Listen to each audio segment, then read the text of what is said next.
going on? It's the dog Art Man Boxing. We're back with another boxing conversation. I know everybody's seen the news, man. But I'm not so surprised. Oscar Valdez versus Shakur Stevenson. It looks like that lawsuit is you know, having Top Rank doing a lot of damage control right now.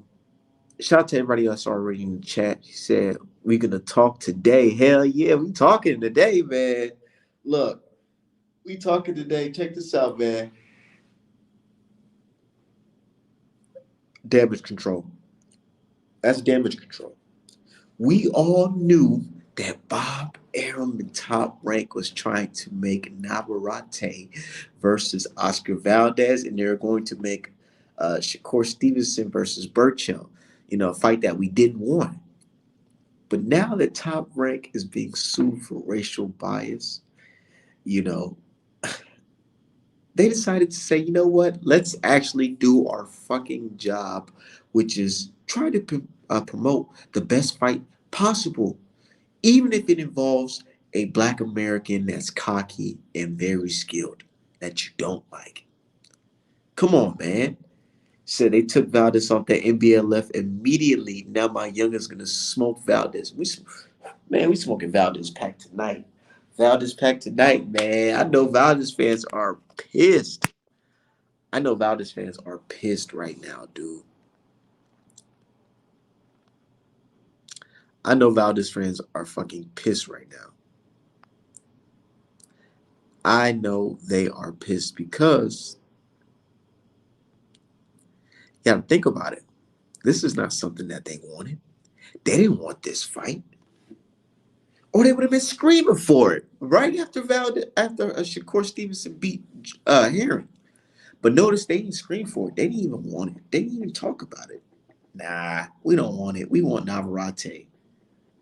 They didn't even want to talk about it.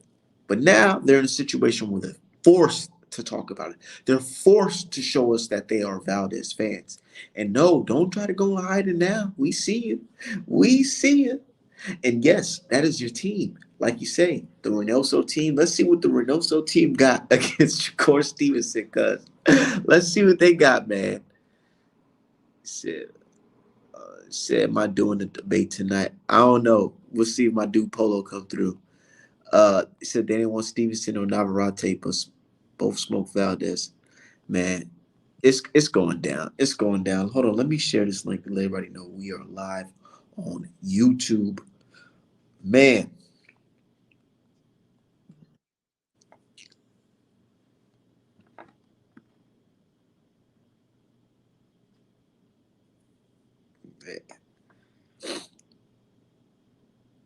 oh no, man, we just cooking up. We just definitely cooking up.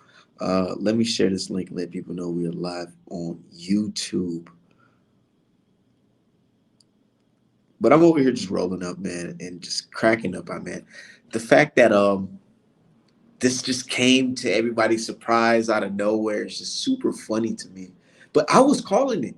Didn't you guys hear me on the live stream a couple days ago when the news broke about lawsuit or whatever? I was literally saying, hey man, I would not be surprised. I would not be surprised if motherfucking Valdez versus Shakur Stevenson happens because they have to show, hey man, we actually care about black people. We care about our black fighters. See, look at Shakur Stevenson versus Oscar Valdez. See, we care about our black fighters. Duh, look at that, man. Psh, fuck out of here, dude. Yeah. Said so all the Mexicans and Puerto Ricans should support this. Yeah, come on, Crod. You know this ain't no damn fucking Mexico versus Puerto Rico. This is Mexico versus Black America because he is viewed as a Black American despite him being fucking like the new Spider-Man. He is black. He's black. Sorry. But they're looking at him as a Black American. He represented America. He didn't represent Puerto Rico. He represented America in the Olympics. They look at him as a Black American. So I never saw Arum at that fight. Said L Dub told me Top Rank was looking at MGF April 30th. So I'm kind of assuming that Vasquez is somebody. You said true. I'm just stating the point. No, I get what you're saying. I get what you're saying. But check this out. It's gonna be a sad night for the Valdez fans and the T apologizers. Um, there's no amount of tea that Valdez can take that will increase his chances of beating the young, strong lion Shakur Stevenson. I mean, he could drink the whole gallon. Literally, he could drink the whole gallon. He's getting cooked. He's getting cooked. He said Shakur he ain't really PR. He ain't never rep PR or anything. Exactly. And I know I heard him say a couple here and there, but they blew that shit off. They're not accepting him. They're not accepting him. Hold on, man. Hold on. Give me a second, man. Hold on, man. I gotta get my co-host in here. Give me a second, man. But we cooking up though. I knew this shit was gonna happen. I knew it was gonna happen. I knew it.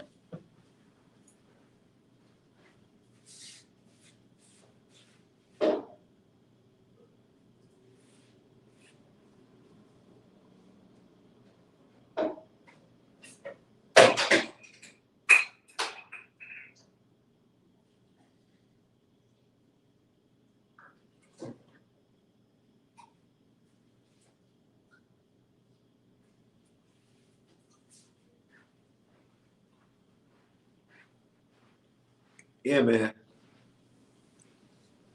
But I knew that shit was gonna happen though. But the Puerto Ricans should support Shakur Stevenson though. They should. They should, right? That's he's one of them, right? Like they say. But my thing is though, we gotta talk about it. Why does it seem like there's a lot of Mexicans that's jumping ship right now? I mean, I thought Valdez was your guy, right? What's going on? You guys said Valdez was your guy. He was the best. He knocked out Burchell. I still see you guys share those videos of him knocking him out. So where's the energy going? Why are y'all switching things up now?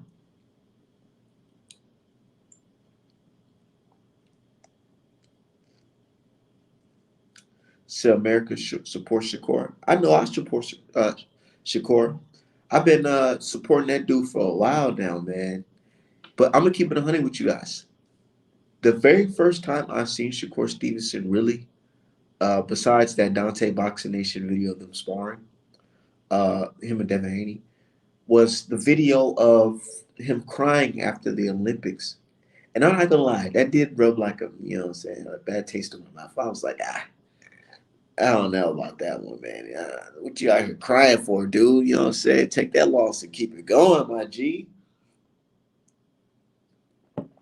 I get it. You dreamed about it. You dreamed about going gold. But it's not like you in a losing situation, my guy. You signing Jake Prince. You about to get this money, dude. Come on, man. So I wasn't feeling that crying stuff. But then, he grew up as a man and he showed us like, dude, he a real killer out here, man. And I've been hearing some things about Shakur Stevenson sparring. I seen videos of him sparring, dude. Man, I will pay good money to see that video of him sparring Lomachenko. I will pay good money to watch the video of him sparring against Lomachenko because I know, I know he was whooping Lomachenko's ass. You wanna know how I know? Because think about it. Shakur Stevenson out here beating up dudes that's fucking at 147 in sparring.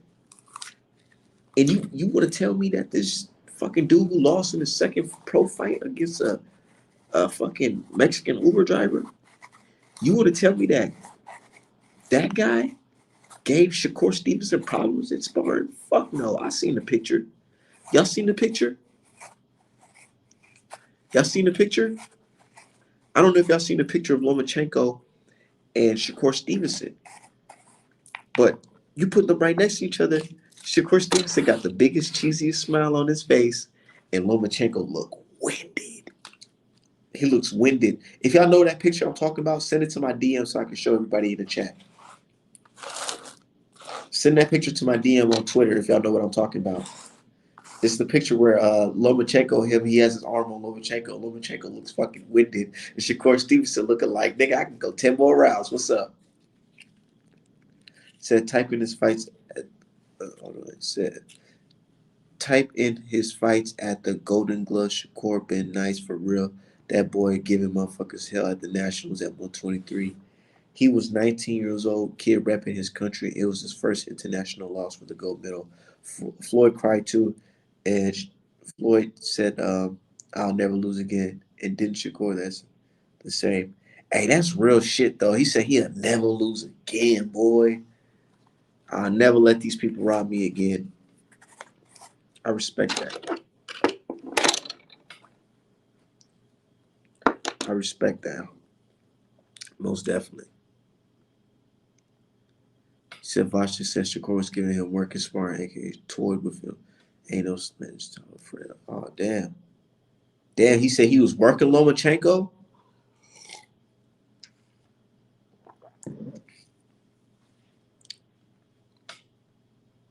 Let me show y'all the picture I'm talking about.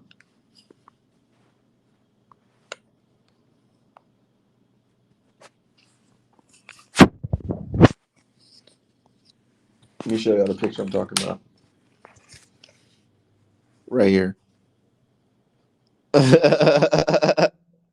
Look at this shit. Man, I told y'all, man, I know how to read body language pretty well. I don't know if y'all do, but from what I'm seeing, I can see that Shakur Stevenson still looks like he has energy and he can keep on going. You can tell, look at his eyes, look at his nose flaring. He's ready. He can still go on. On the other hand, this guy looks like he's winded. Looked like he had a fun. It was a fun fight though. I ain't gonna lie. He not looking like he in a hole. Like he just got beat up. But it looked like this young killer was giving the best of him. A picture says 1,000 words. Look at this man. Look at their faces. Yeah, that boy a killer, man. He a killer. He a young killer, dude. And he got that dog in him. You know what made me really like Shakur Stevenson? What he said in the build up to the Herring fight. You know, you know how they do that little face off where they talking to each other. You know that little face off when they're talking to each other, and they're just explaining like,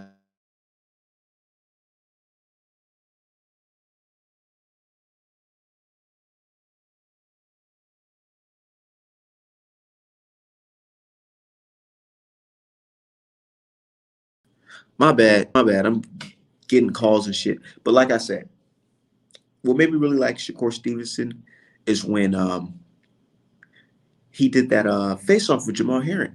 And they were talking about like things in the ring or what they're gonna do in the fight, this and that.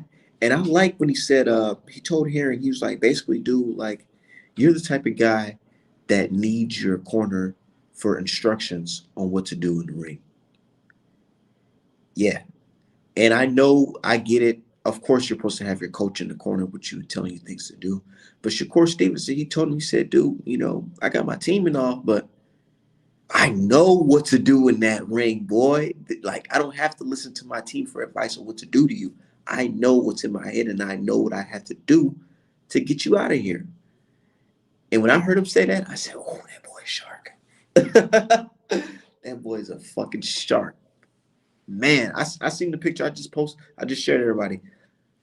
Man, that shit was, man, he's a shark, dude. He's a shark. When I seen that shit, I said, wow. When I heard him say that, I was like, wow, dude. This guy, and I'm not gonna lie, I was picking Heron to win, but not based off of like, oh, I think the skills he's way better, he's gonna beat him up. I was just picking him just because I was like, yeah, I'm cool with him on Twitter. I don't want to seem like a dick and be cool with him and be like, nah, fuck that, he about to get his ass knocked out. I don't want to be like that, so I supported the brother. But man, the young gun, he showed me that to never go against him ever again. And I cannot wait to see this Valdez fight because this Valdez fight is gonna say a lot. It's gonna say a lot, man. Loma used to bring guys in and just have them sit and watch. Loma only sparred Stevenson for the Rigo camp. For the Rigo camp, Stevenson begged to spar Loma, and he was telling him that he'll do it for free.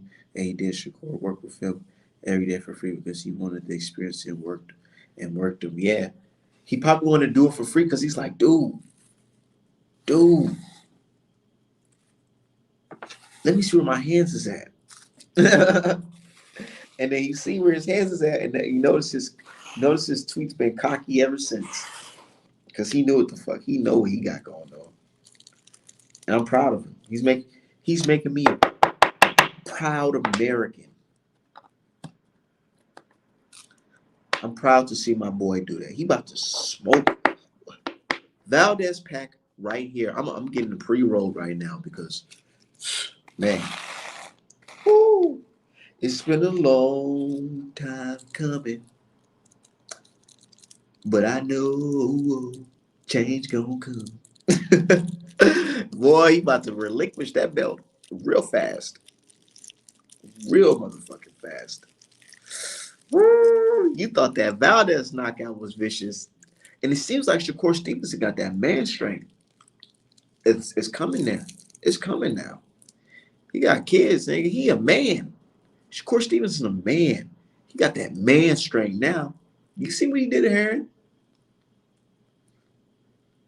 He didn't knock him out, but they stopped it. And I rate Heron way higher than I rate Valdez. I pick Heron to beat Valdez. And all this strategic matchmaking that fucking Cameron Duncan and them was doing, man, you might, boy, tell that boy to get life insurance. That's all I'm saying. Tell Valdez to get some life insurance, bro. Put some money up real fast. Bet on yourself to lose or something, bro, because this might be your last fight. Because Shakur Stevenson, all them years you made him wait. The thing with Heron, right? He was whooping on Heron ass, but he still had respect for Heron because Heron's another brother. He's another brother. He respect him. You know what I'm saying? He know that they respect each other, dude. For this, but with this Valdez, this tea sipper, ain't no respect. So Shakur Stevens gonna go in there and beat the shit out of him. He gonna beat the shit out of him. Said Valdez might go to 135 just to avoid Shakur again. He might relinquish the belt. But I think Top Rank, I'm like, hell nah. After that shit we just got you through.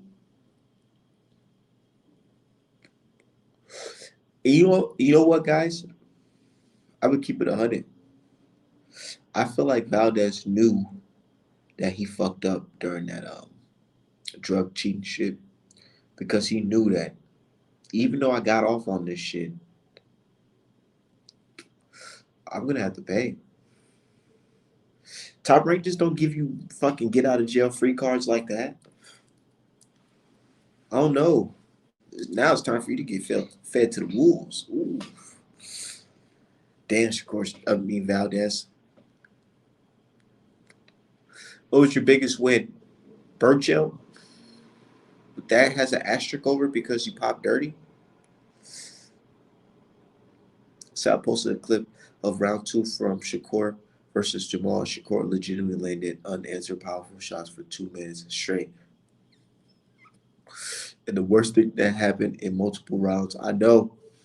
I seen that. I was watching that fight live. I ain't gonna lie. I didn't even finish that fight live because it was just too bad. I was like, yo, it's like some black on black crime right here, man. He beating the shit out of him, boy. Somebody called an ambulance. That shit was bad. And I respect Heron. So I was like, man, I can't see my dog go out like this. But this is part of the game. This is what you get the millions for. This is what you get them hundreds of thousands of dollars for. So what is my comment to Jermaine Heron? Just saying. This is what he signed up for. So my brother, man, he got cooked in there, dude. It was bad. Said Top Rank is double Valdez because that casino stuff, they just didn't want it to be Shakur. Yeah, man, they got him a get out of jail free card with that. And speaking of Top Rank, man, I've been doing a lot of research today.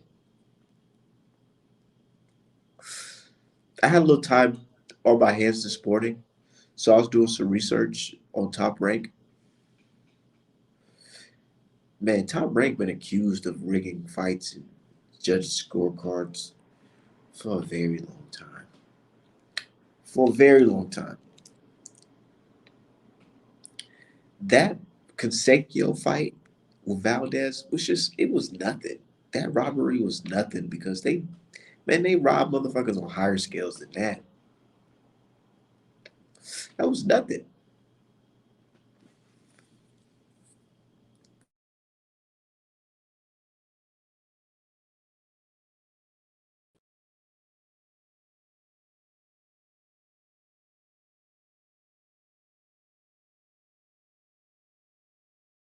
Man, keep on calling me, dude. Hold on, man. Let me get this fucking call. Y'all share this video. Let everybody know Art Man live right now.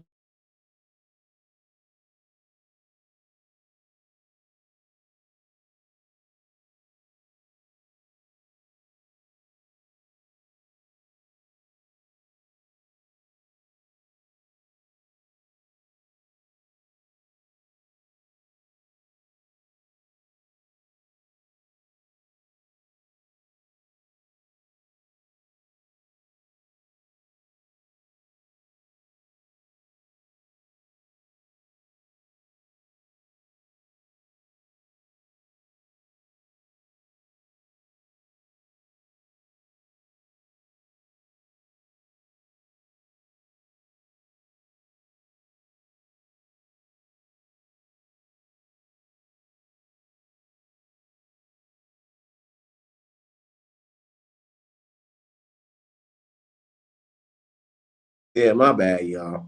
Man, I'm telling you, dude, motherfuckers be chilling all day. All day. They don't hit you up. But when the minute I go live, they blowing up my phone, dude. Shit. Shakur could have easily fight at 135 already, but the weight is fine for him. Accusations of him being drained or whatever was all a myth. Yeah, and I heard that from Tim Bradley. Tim Bradley's such a sucker, dude. He's such a sucker, dude. He's a sucker. Tim Bradley is such a fucking bootlick.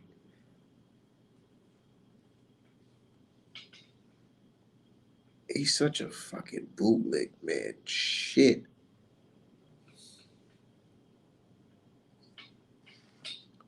Saying things like I haven't seen no racism. I haven't seen no racism going on over here. No, I haven't seen it at Top Rank Master. The fuck? What do you expect somebody on payroll to say that their bosses are racist on fucking camera?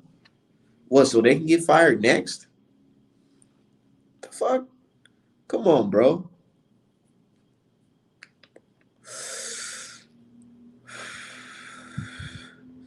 Tim Bradley is like dishonorable. Like you did what you had to do in the ring, but outside the ring, we just look at you like, man, we looking at you like, man, you're fucking tripping, dude. You really go sit here and tell the world that. And then here's the thing, you cool with Crawford, dude. You were friends with him, right? And this is what he's doing. He's supposed to be his boy, his friend. And this is what he do.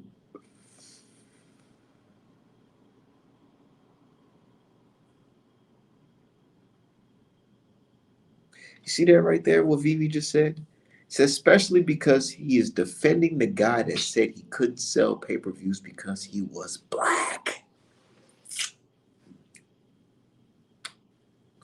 He disrespected you and your race, and you want to sit here and say, oh no, I haven't seen no racism around here. But we not even surprised. We're not even mad. Black folks not even mad. One thing about Black Americans, what we do, we always point out our coons, so we know how to address them. We always point it. We know how to point them out, so it don't really affect us because we already minimized Tim Bradley so much that it's like if he says wild shit like that, it's like okay, we're not going to take that serious because we all collectively we all know that he's a piece of shit. So it's like who gives a fuck? You know what I'm saying? He retired and the truth came out. You know what I'm saying? The truth. Errol Spence Jr. That's who came about. That's a good replacement for Tim Bradley. The truth. Errol Spence. Errol Spence is a motherfucking real one. Man, I'm glad my generation got niggas like Earl Spence instead of Coon Bradley. Seriously. Since Crawford and Shakur are friends, Shakur should leave Top Rank based off Crawford remarks. The thing is, check this out.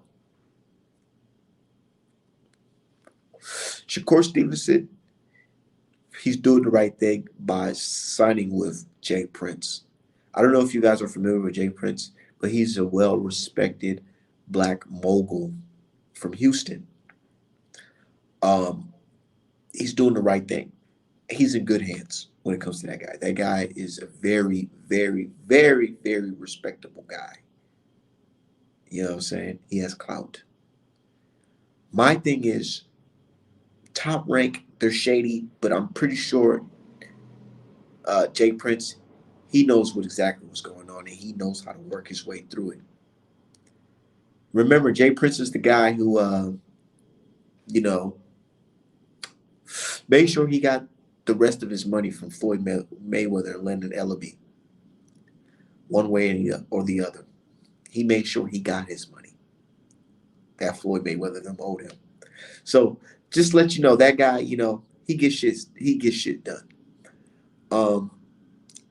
I feel like they should move him towards the PBC side and Al Heyman because I feel like Shakur Stevenson can get a big fight with the guys over there at PBC. When he moves up in weight, imagine Shakur Stevenson at 147 versus Boots. Boots is the unified champion at 147, and Shakur Stevenson is the number one contender. Can you imagine that shit? If he don't sign to Al Heyman, at least work with him. You know what I'm saying? Said Jay Prince just signed my homie to his stable. He makes sure his fighters are good. He makes sure his fighters are good. He makes sure his rappers are good. He squashed his beefs. You know what I'm saying? He's a good man. You know what I'm saying? Jay Prince is the reason Shakur last fight did 500K. James is getting Shakur's name out there much more than Bob ever could. Jay Prince does better. Anderson, Antoine Quab. Send me information on him in my DM. Send me information about him in my DM. I like to know about the young new rappers, the young new boxers.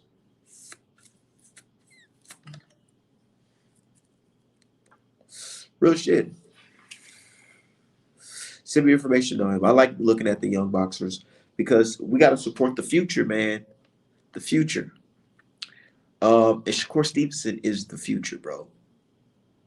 Well, how old is the guy? Like what, 24, 25, 22? How old is Shakur Stevenson? I know he's real young, man, and I know he's capable of growing and getting better, stronger. Lord willing, you know what I'm saying? No tragic incidents, not even gonna wish that upon him. He has a healthy career. He is going to do what the fuck he has to do as a boxer to strive.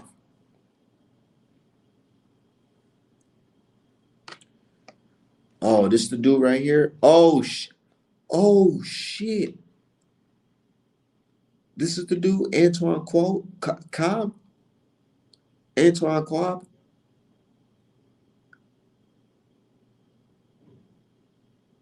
Oh my lord.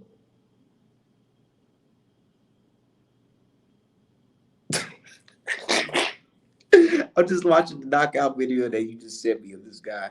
I wish I could show y'all it, but oh my lord, I remember this fight. What weight class? What weight class? He looked like he was a small dude.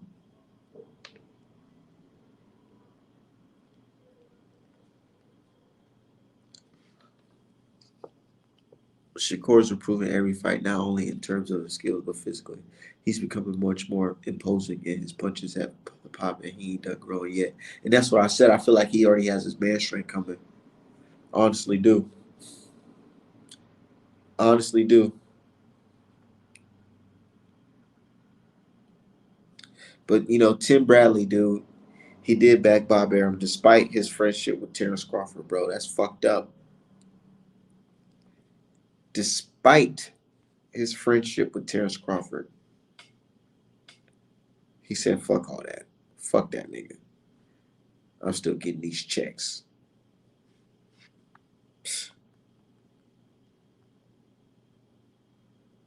I'm still getting these checks.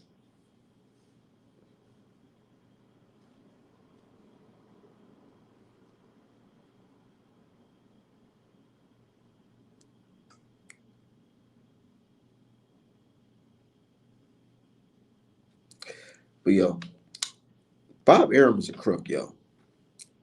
Those who like really believe that Bob Arum, a 90-year-old white man, isn't racist.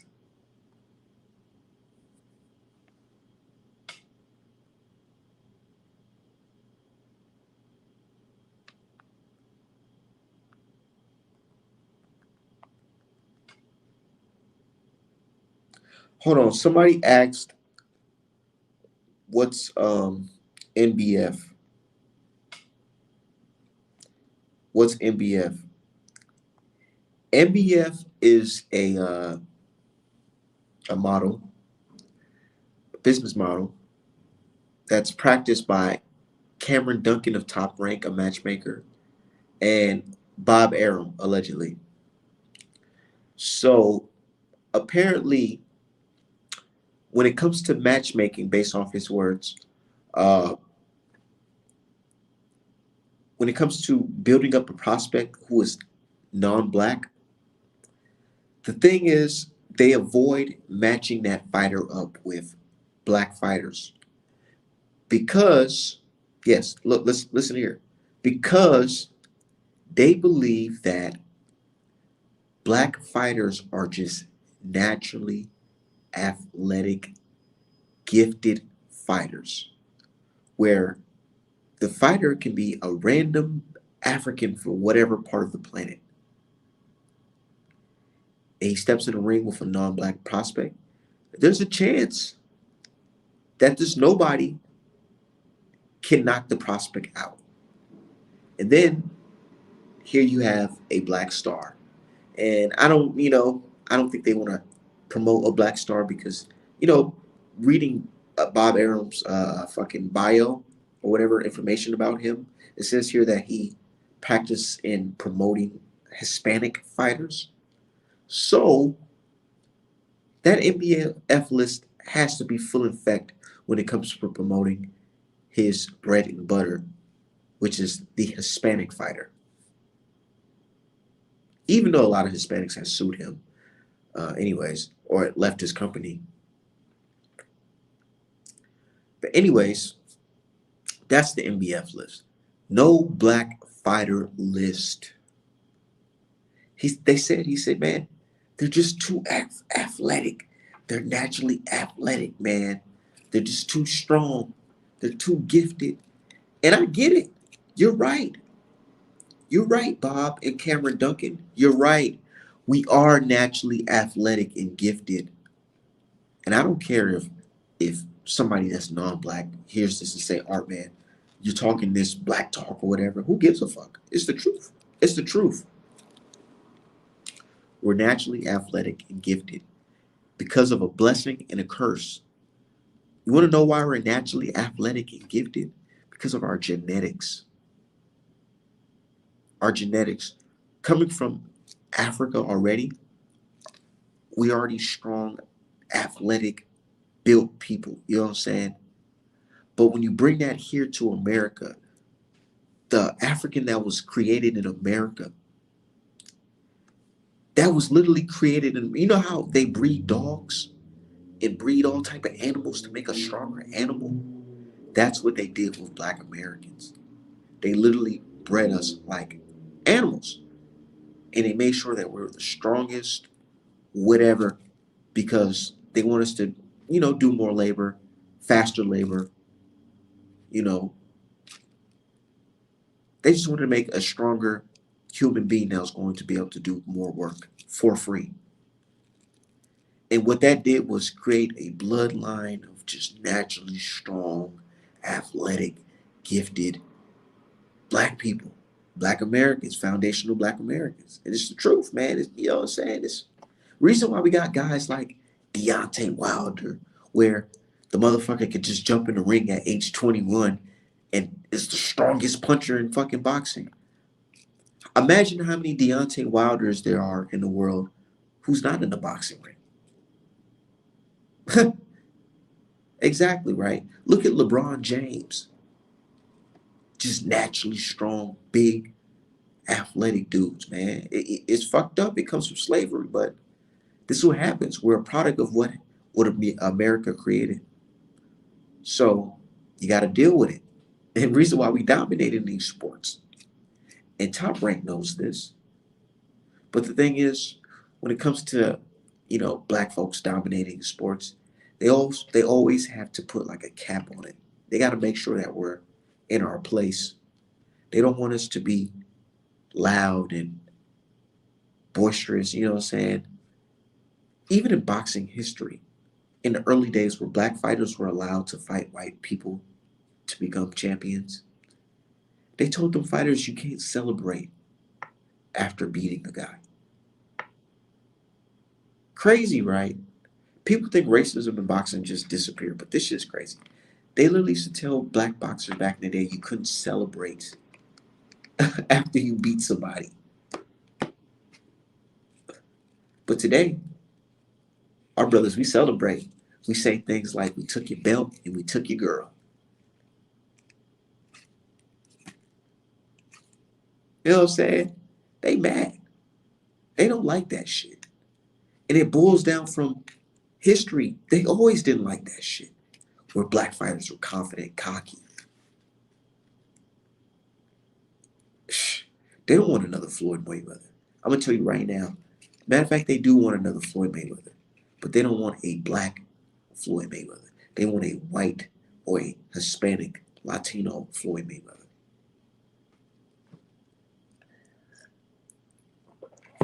That may change the game. He has a grip on boxing. He is literally known. It's hard, people get in their feels when they say this, but he is known as the best boxer ever. Not only because what he did in the ring, it's because he was able to accomplish so much wealth. You know what I'm saying? Outside the ring, thinking, putting the place together, working with the right person. They try to, these companies, they're grabbing ingredients from here, ingredients from there, ingredients from over there, and they're trying to mix and create a certain fighter and create this Floyd Mayweather prototype, you know, that's not Black. And they're trying to make it a star, and they're trying to make it work, and they just can't figure it out. They're like, bro, how can I make this work? How can I make it work? What am I missing? What is the ingredient that I'm missing? You know what the ingredient that they're missing? Black skin. Because with black skin comes racism. What comes racism comes hate. What comes hate is people want to come see you lose. They're going to pay to see you lose. And that's what made Floyd a very rich man in this boxing world. Racism. We all know it. Come on, bro. Let me see what y'all talking about in the chat. Said that's true. No black fighters since happening since 1920s won't stop anytime soon. Gotta ask why aren't black top fighters fighting other top black fighters? So many great fights to be made. Biggest money makers is great fighters in black. They loved Wilder at first though, when they thought he was just some country bumpkin talking about God and his granny. Once he flipped the script, start talking about wokeness. Hey, highlight that fucking comment right there. Hold on, man. Hold on. I'm about to be right back. Hold on. Y'all, look at that comment right there. Y'all read that shit. My brother spit fast right there.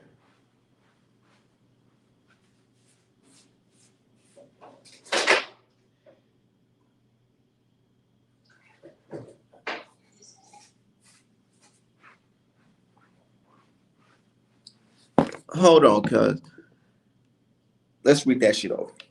Brother said they loved Wilder at first, though, when they thought he was just some country bumpkin talking about God and his granny.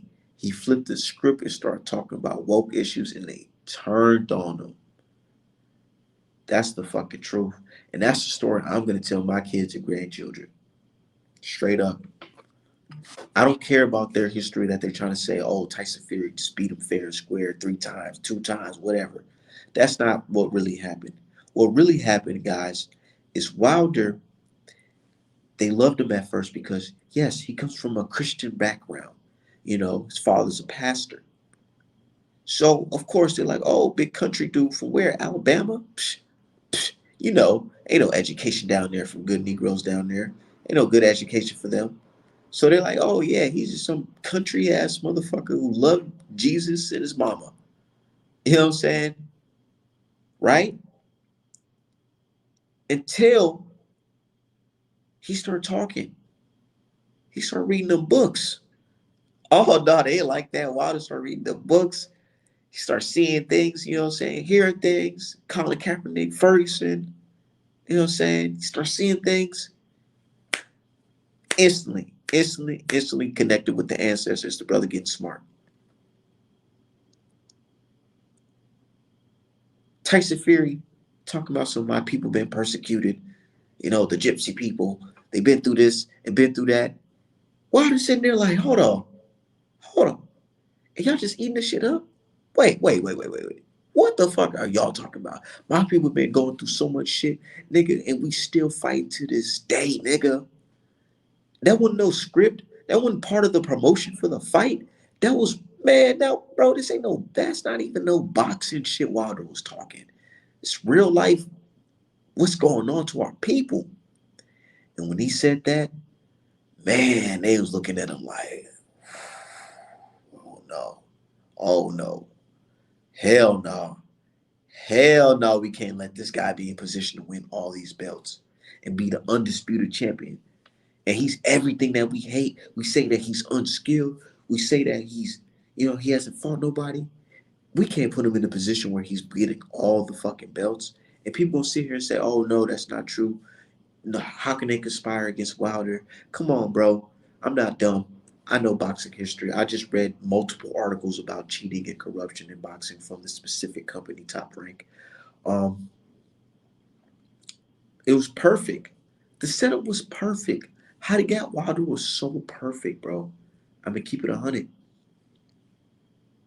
How they got Wilder was so perfect because Wilder's ignorance and America's racism had Tyson Fury walking right through the front door with the travelers, with the cheaters, with the Daniels, right through the front door because they knew America,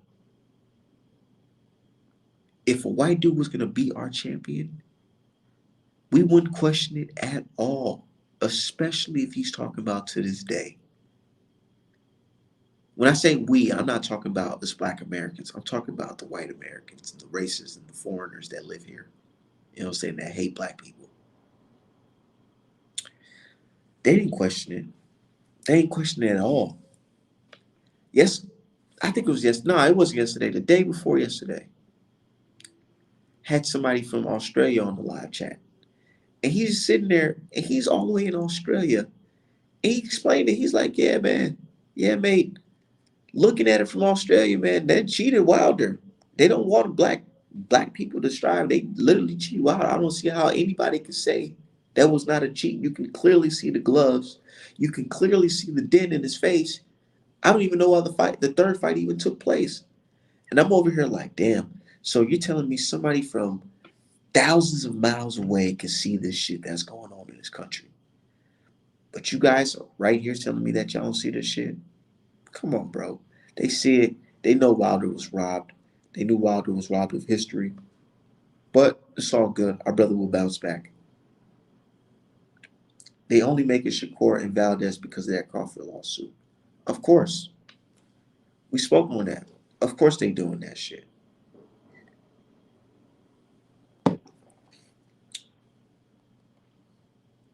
And I'm like, dude, if you're gonna be on that type of shit,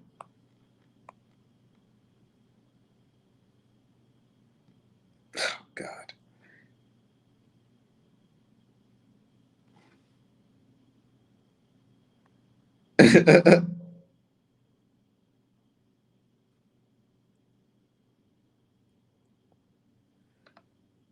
Hey, hold on, cuz. Look. Hey, look, let me show y'all something on Facebook, bro. People are haters. I really got some real life haters. I'm literally scrolling down my Facebook and somebody post this. My tweet right here. I said Black Americans will never fully respect AJ for allowing a silver spoon fed white man to come in between one of the best fights that could have happened. AJ should have never fought Ruiz. Valdez should never fought Fury. Both of these Africans were supposed to make history and a lot of money together. And then here's this guy says, this is the same guy that protested against Bob Arum. Little victim, you really don't know anything about boxing. Like, didn't Wilder admit in a tweet that he could have fought AJ for more money? Was there not 100 million offered to Wilder to fight AJ, which was rejected? And you know what's so funny when they say that shit? I actually like when they say that because it just makes me like laugh because how do y'all bringing up everything after the fact? Are y'all forgetting the fact that AJ asked for 50 million and Wilder proved to the public that hey, we have 50 million if needed? Come on, bro. Said facts. We missed out on the biggest undisputed undefeated. Man, we missed out on that shit big time, bro. Because y'all stupid ass fans said, nah, man. What is Wilder? Wilder doesn't deserve it. Wilder's not a star. The fight should be in the UK, mate. We like, bro, we all know the fight should be right here in Vegas. That's how we've been doing it since the beginning of the time, man. What are you talking about? Oh, AJ talking about some no. I don't want to fight in America. I see what you did to Fury. I don't want that to happen to me. Da, da, da, da, da, da. I'm like, bro, what? What? And then he goes on to fight in America and lose to a fucking fat ass Mexican dude. Come on, bro. Come on, man. How y'all let this shit happen? AJ was supposed to fight Wilder for undisputed, and one of them was supposed to get knocked out, and they're going to do it right again. Second fight, and if the second fight was good enough, they're going to do it again in the third fight. But no, this motherfucker let this white man, Eddie Hearn, and his racist pops, and I don't give a fuck if y'all say, "Oh, our man, you're saying all this and that." Dude, I'm gonna keep it 100. They let a racist white man and his son screw out a biggest fight of our generation, Wilder versus AJ. The old man said it live on fucking YouTube. He's fishing and he's saying, yeah, man, I don't want AJ to fight Wilder right now. I'm thinking 2022. You know, I don't think it should happen right now. Just let the fight bubble up a little bit more, you know? Said that fight would have made a little money in the UK, but America, that shit would have made a whole lot of money. That shit would have made more money than Wilder versus Fury 3. I tell you that. I tell you that right now. That shit would have made way more than Wilder versus Fury 3. Yo, Yo, what's going on? not much. How's everything, brother? Shit, I'm good. I'm over here just thinking about everything and like these idiots thinking that they're trying to embarrass me, but I'm just laughing because it's like, you guys are fucking stupid. How Can't the hell you gonna tell me that that Wilder ducked $100 million when fucking Wilder is the first when AJ requested 50 million and Wilder brought it to his attention. He said, "No, I don't want it because the devil in the contract, the devil in the detail." you? Type of stupid ass shit is that? Yeah. I was gonna ask, like, can't you, prosecute, whoever's trying to slander you for, defamation, right?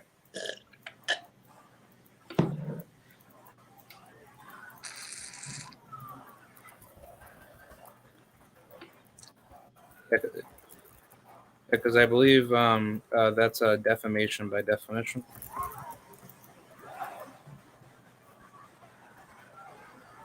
Can you hear me? No. Oh yeah, I'm over here. I'm listening, but I'm over here just laughing at these fucking idiots, dude. Yeah, because that's pretty fucked up. Whoever's actually doing that shit to you. No, it's funny though. I like it though because it keeps my name just going, Yeah. and I love it. Keep it going. Yeah, somebody had done that to me, and I wanted to try to prosecute him for defamation, but like shit like that is just like just very idiotic and very evil. But in regards to the Wilder AJ situation, AJ he's a piece of shit. Hold on, 1 second, 1 second. Yeah, Let me gotcha. play this for my brother Checkmate real quick, cause I want to clown these dudes real fast. Let's listen to this. You want to make us an offer? Do yourself a favour, don't bother making an offer unless it's a guarantee. And if there's $100 million in the fight, no problem, we'll sign tomorrow. Give us $60 million, you've got the fight. Okay, I'll take 50 million. If that's the case, Wilder's team, bring me 50 million. We'll take the fight. I just sent them what they want. What do they want? They said they wanted 50 mil, so I gave it to them. So soon we'll see the fight. Yeah. What's going on? The communication channels are open and they're two-way. So I went back to Al Heyman and asked them 6 or 7 questions, of which they gave us the answers. It's really a case of, does Anthony want to take this fight in Las Vegas? That's what it's always been about, isn't it? It has, but now there is more money for him based on the offer to do this fight in the US. He got offered 50 mil the other day, and he never took it. Obviously, their offer is based on the US fight, and they've provided answers to the questions that I've asked. Larry, what about that one? I tell you what, I mean, pay-per-view is criticised by a lot of people. These fights deserve pay-per-view, and these fights deserve pay-per-view income.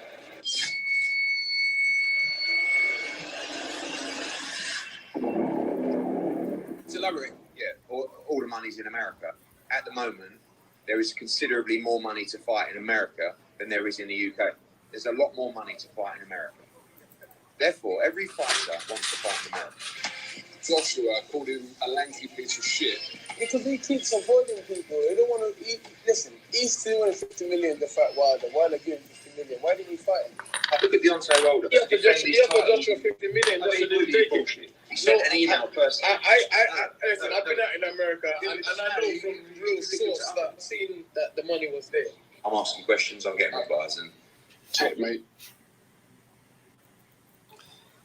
You know what I'm saying? That shit is just too fucking easy to prove. Like, dude, and you know that's why I'm about to just drop the nuke on these dumbass niggas, man.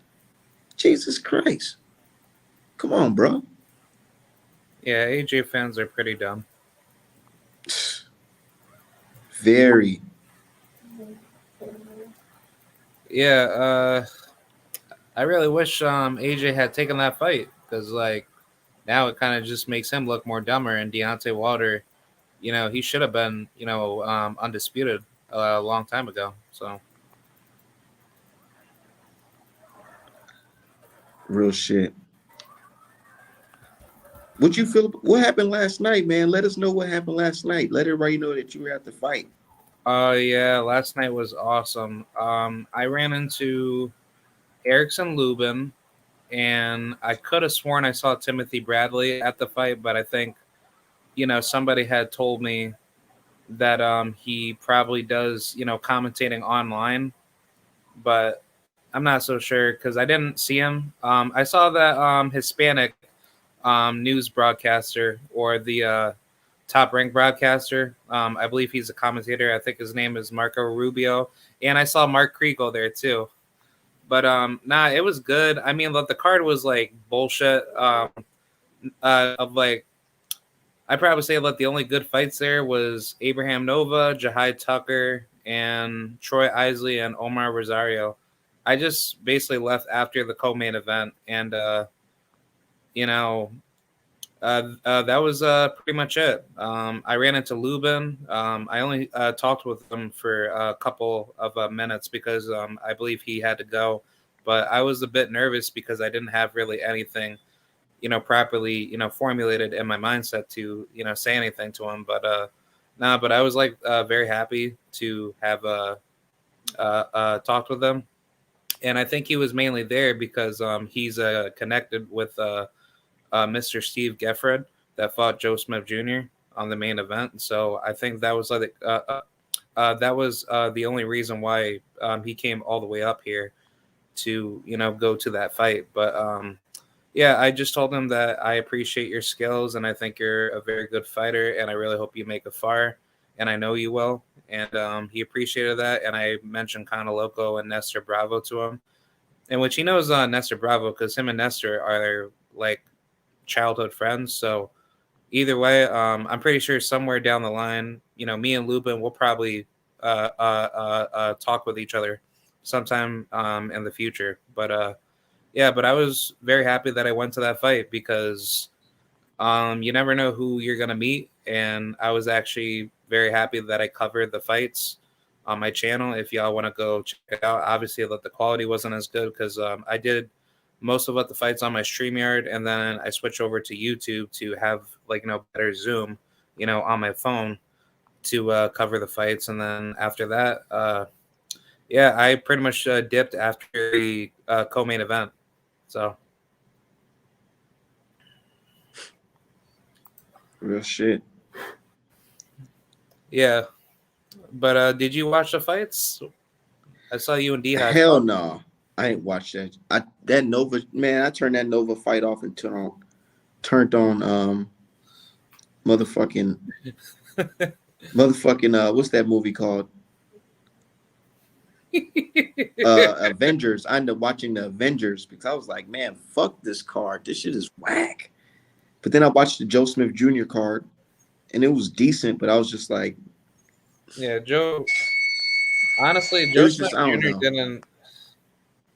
I personally thought Joe Smith Jr. should have fought Bivol that night, or at least fight Beterbiev, in a title unification. That would have been worth the time for me to stay. But yeah, but I hear you, on the Nova situation because I thought Abraham Nova, he did okay, but he just took unnecessary shots, from that Dominican dude, and I felt that there should have been a more, sturdier opponent in front of him.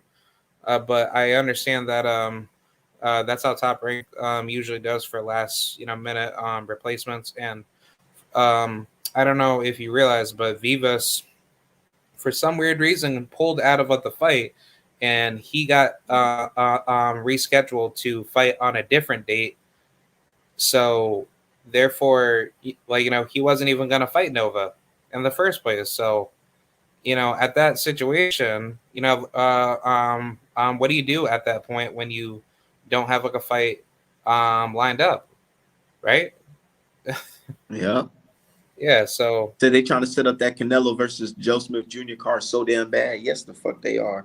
yeah, that's what I'm thinking because Joe Smith Jr. defeating Gefford pretty much will probably signify Canelo to move down to 175.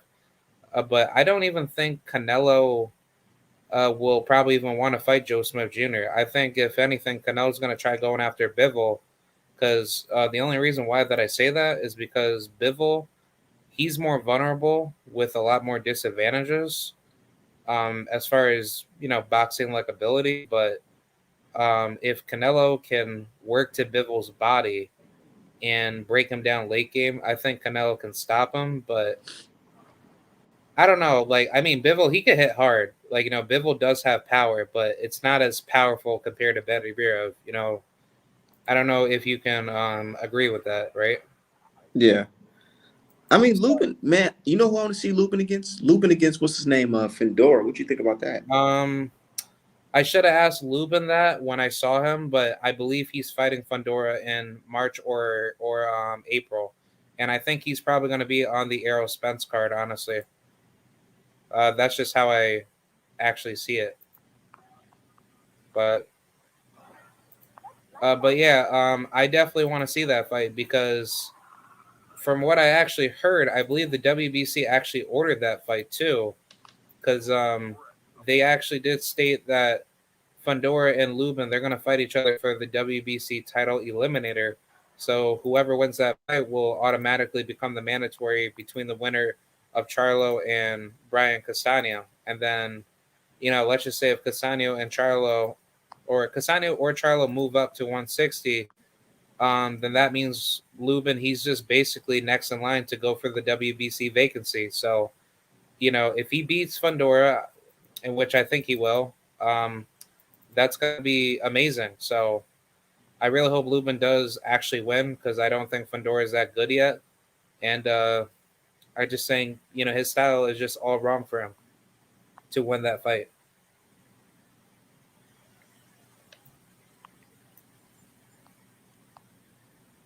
But Yo, what's going on? Yo, what's up, Art, man? Shit, nothing much. What's the topic, bro? I just hopped on.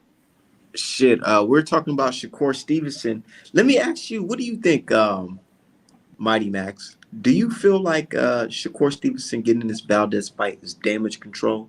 Or do you think that was the original plan from Top Rank Boxing? I really don't know. Possibly. I mean, we were hearing Stevenson versus Burchell was about to happen, and out of nowhere switches to Valdez. So it's possible. I wouldn't be shocked. Maybe it was when Crawford sued. Maybe it was a wake-up call to Bob Arum to just make the fight, not prolong it, keep one of his fighters happy. Possibly, but I don't know 100%.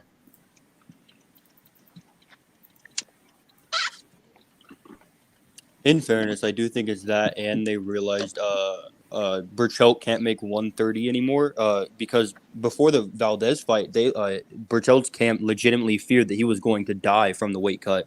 So he has no opportunity at 135, like 130. He can't make the weight. So I think, especially with Abraham Nova going back down to 126, which is odd because he's never made 126. Shakur doesn't really have many opportunities outside of Valdez and Lomachenko, and they're not going to let Shakur anywhere near Lomachenko. I don't know because I did actually see some he's like a writer. They actually said Loma and Shakur was in talks, so I'm confused because they say Valdez Shakur, and then they say Loma versus Shakur. So I don't know. I'm a feeling it's not gonna be Valdez. It's gonna be Loma because there's different writers that are saying it's Loma. There's some that are saying Valdez, and we've seen it that they do that, and it turns out to be neither, or it turns out to be one. So I'm not so sure about it until it's officially announced because they're saying it's Loma now. Now they're saying it's Valdez. So I don't know. Like I said, I heard that it's Loma now. No, Well, who said it was Loma? Bob isn't making Loma versus Shakur anytime soon. Well, so purely based on the knowledge that I have, they're looking for April 30th MGM. They wouldn't put Loma versus Shakur at MGM. That would be in NYC or anywhere like on the East Coast. I think in Vegas they wouldn't put Navarrete in Vegas either. So it has to be Valdez. Makes the most sense at the moment. Can we all agree I that don't believe it. Shakur's going to beat up Valdez if they fight? He's going to win very easily. Of Yeah. course. I mean, Yo. bro, Valdez got outboxed by Robson Konsekow. He's not going to beat Shakur Stevenson. Let's be honest here. I favor What do you Shakur, think but about I this? never count Valdez out though because there's that? 3 times where he's been Yeah, the underdog and he wins. yes. But I don't know. I I'm might counting put some Valdez money on out. Valdez. Does anybody want to bet or anybody want to put their money up? You got Valdez? Oh my god. Yeah, bro. Yeah, But let's I'm not bet. betting you. Hey, I'm not And betting let's you, bet. my Hit my man. Hey, DM. out of respect, bro, Yo, I'm Polo, not hit my betting you. hit, Pez, Polo, hit my Listen, DM. listen. DM me No, at we're Mighty not. Man I'm not. Club Listen. on Twitter. We'll he discuss it. fucking loves Pez. Hey, Armin, I'm not betting you because no disrespect to you, but you don't pay your bets, honestly, because you I do stole pay me my from. So I'm bets. not. No, you don't. Where's my sweater then? So I respect. I'm not betting you. Yes, I'll the put, fuck but I I'm saying, do.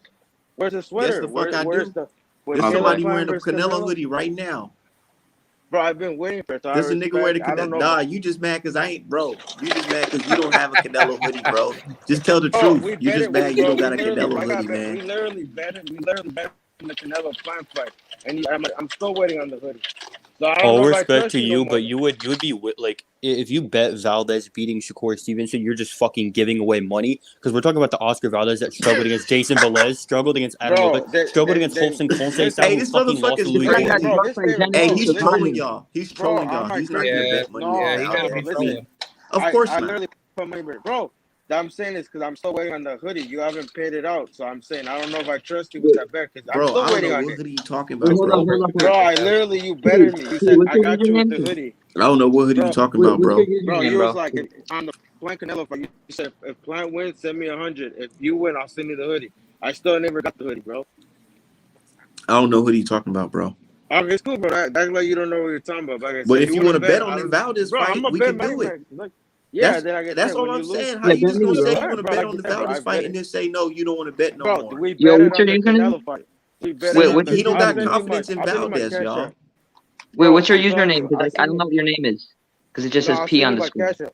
I'll send me your cash app, bro, and I got you. He But said, like I said, I'll I'm gonna head bet up. 500 on Shakur Yeah, right now. DM Tell me. this, Bro, hey, tell this you nigga stole me cause the he's hoodie, bro. tripping. You Talking stole, about bro, Last Valdez, time, the bro. bro. same Like dude you who said, just it happened, got robbed by a no name fucking bro. Robson, bro. Like you said, Robson bro. is You a stole me the star hoodie, because of fucking Yo, bro. don't You stole convince me him the to switch hoodie, his pick, bro. bro. Don't You convince stole him. me the hoodie. I want to go against it. You know, Can we DM me at support I'll Mighty Mac message Club you. on Hey, hate each Twitter. other? I'll message you with the bet. But anyways, I'm telling you, All right, like bet. I said, I don't trust Art, man. Because they said I still ain't get that Oh, hoodie, we were bro. And like I supposed said, to I got debate. messages. yeah, man. I'm not That nigga making the talking big. that I got the bullshit. He know message, damn well he bro. don't I want to got the bet on no message, fucking Valdez. I'm not gonna bro. lie. We If literally the bet hoodie's on the that big of a Canelo deal, Plant you fight. can go to his website and buy one, or whip out a Wacom tablet and draw it yourself. God damn. What's Yo, good, Art? At this point, the nigga goddamn begging, but you know he ain't fucking trying to bet on Valdez for real. All right, man. Where's the Triple Yeah. G hoodie when you need it, bro? The Triple G hoodie, yeah, Yeah, where's that it's Triple G coming hoodie? as soon as he fights Andre. All right. Okay. In the meantime, people are gonna have to pay $500 for a digital Triple G hoodie. Yeah, real I shit. actually have That's the 3 only Triple way I'll G draw shirts Triple in my G. house. If y'all spending 500, Man, fuck Triple G. Yeah, fuck that piece of shit. Bro, someone on Instagram accused Triple G of being in the Illuminati the other day. It was hilarious, bro. somebody said Triple G in Illuminati. Because they said like the Triple G symbol, GGG, looks like the sixes, bro. I just found that funny, man. Nigga, don't listen to that shit, Max. It was comical though. If he I was in the don't know, man. Illuminati, Triple he would G, have won he's that trying to first ride off Canelo into the fight. sunset unscathed because he knows damn well that if he goes in there with Andre, dude, he'll get smoked, man. I just watched the Serge Meta versus Triple G highlights, and I'm like, oh my god, man! If you were to put Triple G in there with Canelo right now, he'll probably die. Unfortunately, Hey, but check this. They're trying to the zone. They're trying to put him with another young Mexican star in Jaime Munguia. Munguia would fuck him up. yeah, Nah, bro. Munguia fuck Munguia around and nearly got stop him. stopped by Gabe, bro. Munguia gets hit too much, man. Yeah, that's true. But Triple G getting old and slow. Munguia can get off on him before he can even touch him. Munguia got a gift against Dennis Hogan, bro. He's not being Triple G yet. I don't Maybe know. another 2 years. Maybe another 2 years. Maybe in Triple G's 41 or 42, he'll be able to edge him out by like a split decision. I say that fight I'd rather is see a the fight now, 60-40 dude. fight.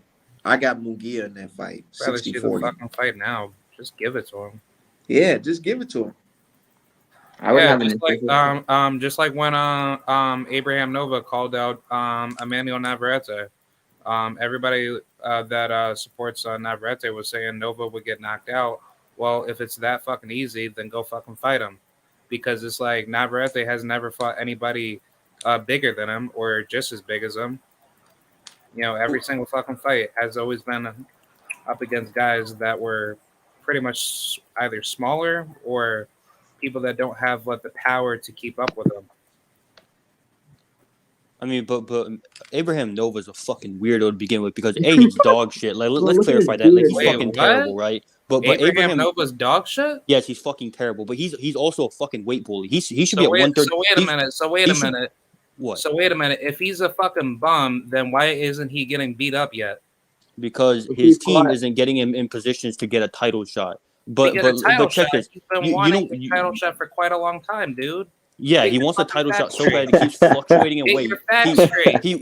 Get your facts straight. Okay. Has Abraham Nova ever made the 126 limit? Because he is not. He said he's going to go to featherweight multiple fights. He's never made one. He's never made 126. He's never made 126.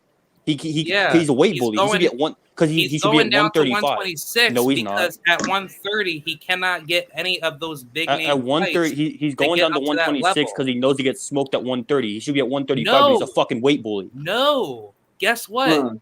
Chris Colbert did not want to fucking fight him. O'Shaquie Foster has made excuses to not fight him. Guys that are with PBC don't want to fucking fight with a top ranked fighter because that doesn't happen. Fight them. What are you talking about? I don't like his beard, bro. He can still fucking fight them. What the fuck are you talking about? Man, hold on. Let me read what people talking about. No, y'all niggas are fucking dumb, man. Bro, who dyed their beard, bro? You see Charlo Munguia going. I think Charlo will beat Munguia, but that'll be a good fight, man. Because Munguia can take a punch. That actually would be a good fight. Can he take 1,000 Charlo punches? That's true. Like they talk about Montiel, you know. That's true. They talk about Montiel, but let's be real, man. There's opponents that don't go down, bro.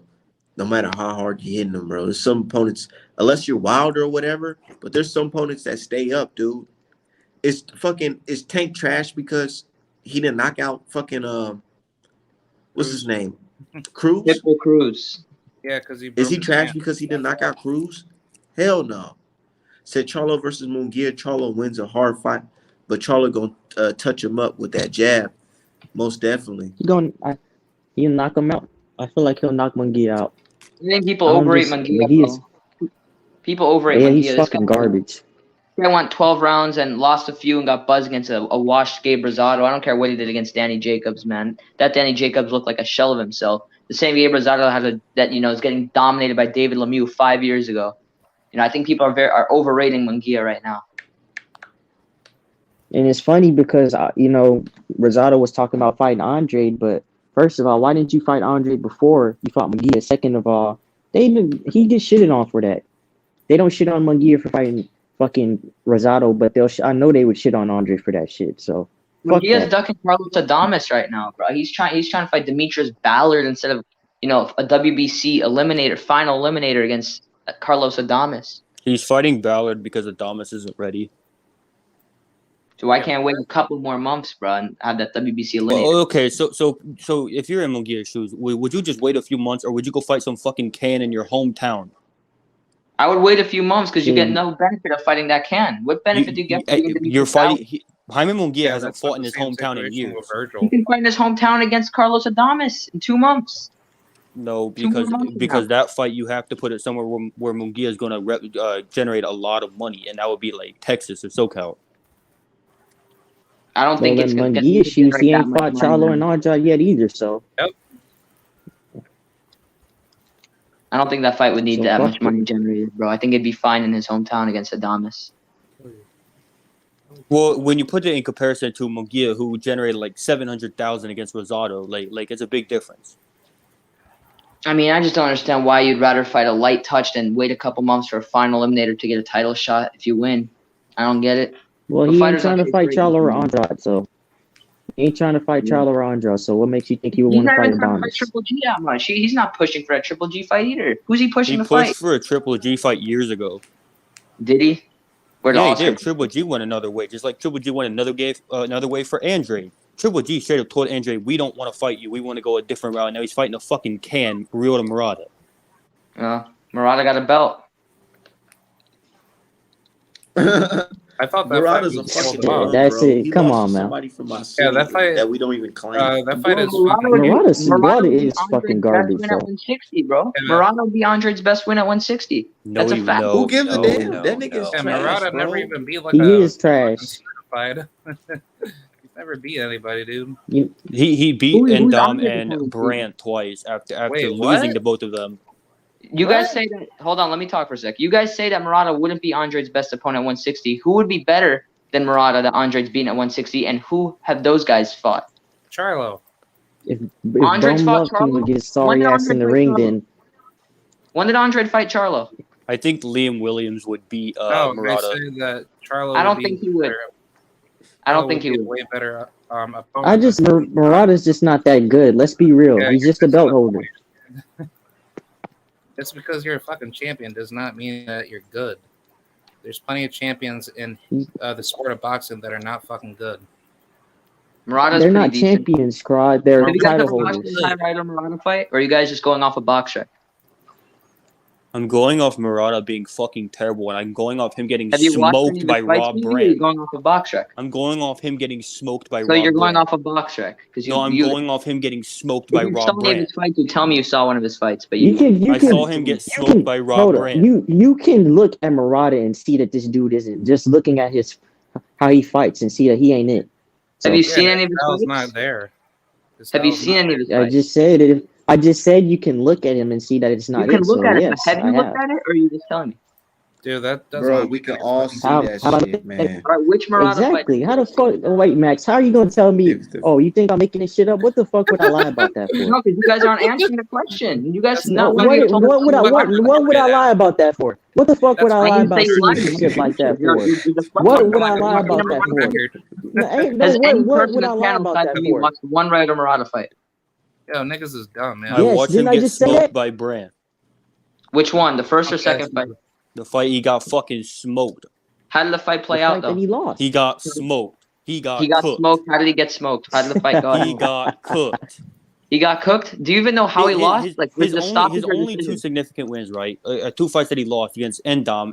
Fucking everybody beats Endom, right? I get that he made He him got quit on the robbed store or whatever, viciously against and then he Endom. beat won Rob 10 of the Brandt. 12 rounds. Who fucking cares, right? Janabek beat Rob Brandt, Hassan Endom. Ooh, big He beat fucking washed deal. versions of both of them. Janabek's not even a certified. Janabek's a fucking prospect, and he beat Rota Murata's two best wins in the span of a fucking year, better than he did. beat them. He beat them way after he beat them and when they were washed up. Yeah, way past her prime. Relatively. Imagine, picture this, yeah. Martinez fucking tells Sonny Edwards, "We don't want to fight you. We want to go a different round." He fucking fights Delakian. Imagine that, yeah. I'd be completely fine with a Delakin fight. Have you watched any Delakin fights, either any of you guys? No, but nobody has ever seen him fight. Nobody Nobody. does He fucking fought. He know fought. them. He, Nobody he fought doesn't Wash Luis fucking know them. Concepcion in fucking Ukraine. Yeah. He Did you hasn't see done his anything Valoria since he beat fight? Valoria. I He saw beat that fight. Valoria But better than Chocolatito did, arguably. He beat him easier. He didn't get touched as that was much. Valoria's last fight. Chocolatito fought Valoria in like 2013. Delakian fought him in 2018. 2016 or 2015.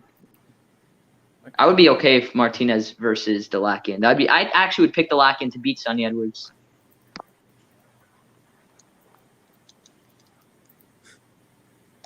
Man, all I know is that dude's So- fucking trash, man.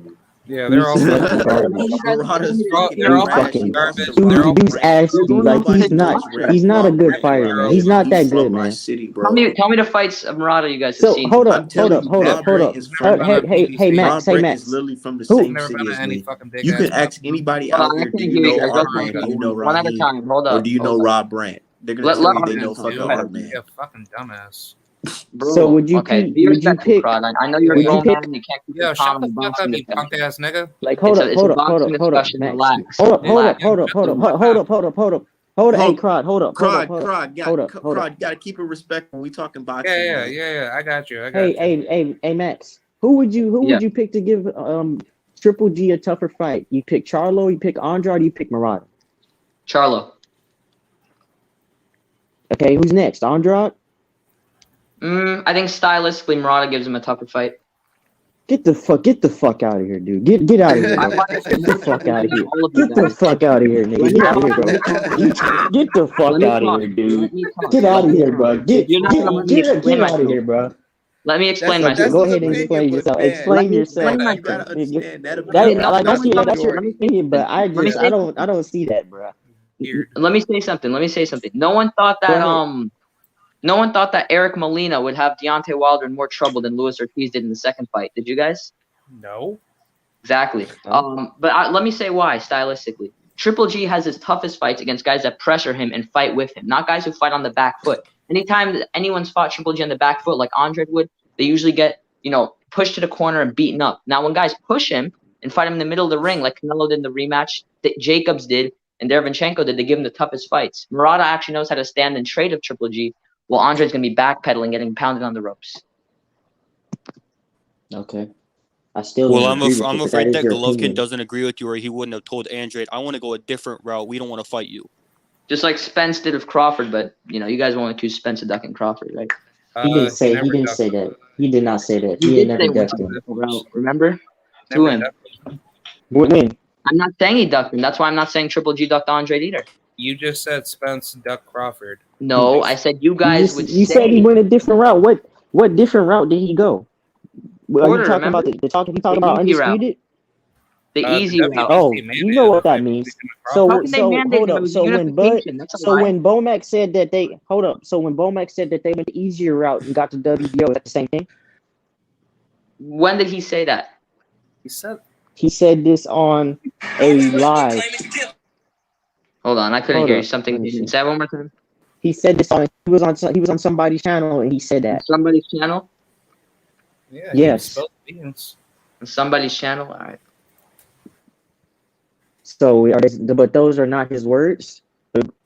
Well, I haven't heard them, and they're on somebody's channel, but we don't know whose channel. We're just saying somebody's channel. Oh, it's loyal It's on to the YouTube, game. dude. Just Google it. Loyal to the game. BFTB All right, already posted it. so let me have my Loyal to the rebuttal now. Let me have my rebuttal now. You guys want to blame Bob Arum, but yeah, Bob Arum has ties with the WBO. And that's the only guy who had the WBO belt was Jeff Horn. So obviously it was much easier to make that fight than it was to make one for WBC, IBF, or WBA. So is Eden not on Yeah, PBC? exactly. Is he not on PBC? Is he on PBC or not? Hold on, say one more Are time. him and Porter not? Were they not on PBC together? They were. So don't you think that fight would have been easier to make as well?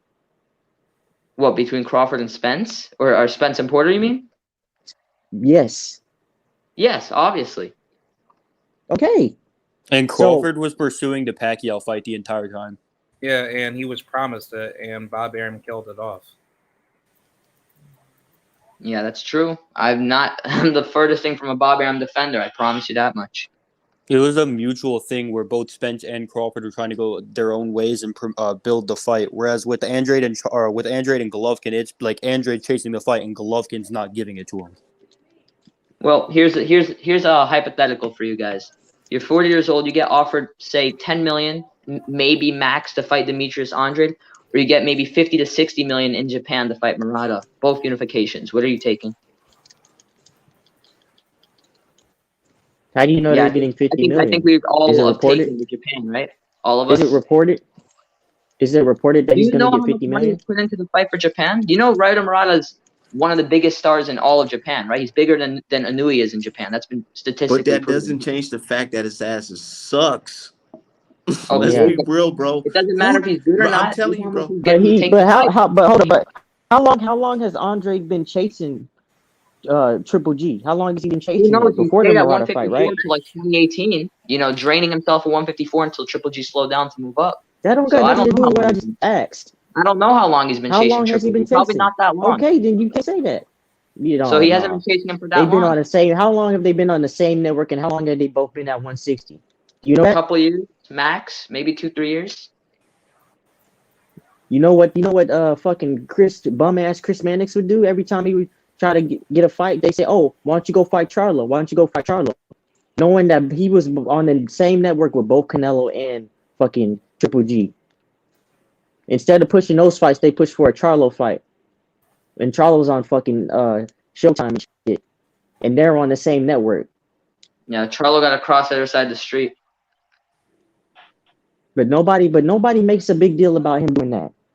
Nobody says, Chris "Oh Mannix, man, no one y'all has any need to do this respect for for Chris Charlo. Mannix. Y'all need to do this for Not Charlo." But one everybody person. was doing that for Bud Crawford.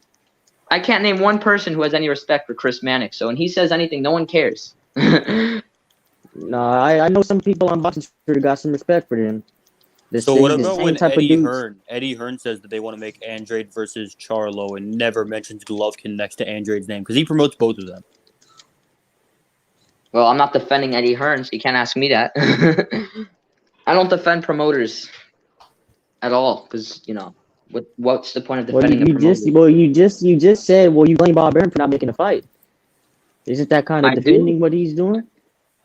No. So you blame Bob Arum. You just said that. I say, hold on. You gotta. You just said, well, you guys. You can't ask me a question and I'm talk not. before Hold up.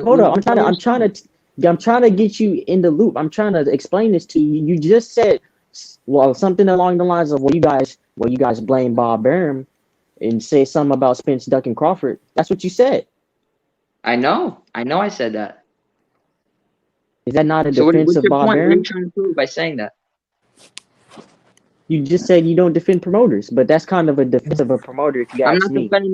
Did I defend Bob Arum in that quote, though? I used him as an example. I didn't defend him at all. So, but you know that Bob Arum was one of the reasons why that fight hasn't happened yet, right? I said that multiple times already. Obviously, I know that. It's common sense. Okay, then. All right, I don't know what that whole thing was. That led to no conclusion or any base of an argument. So let's just move on to a different topic because I don't even know what that entire thing just was.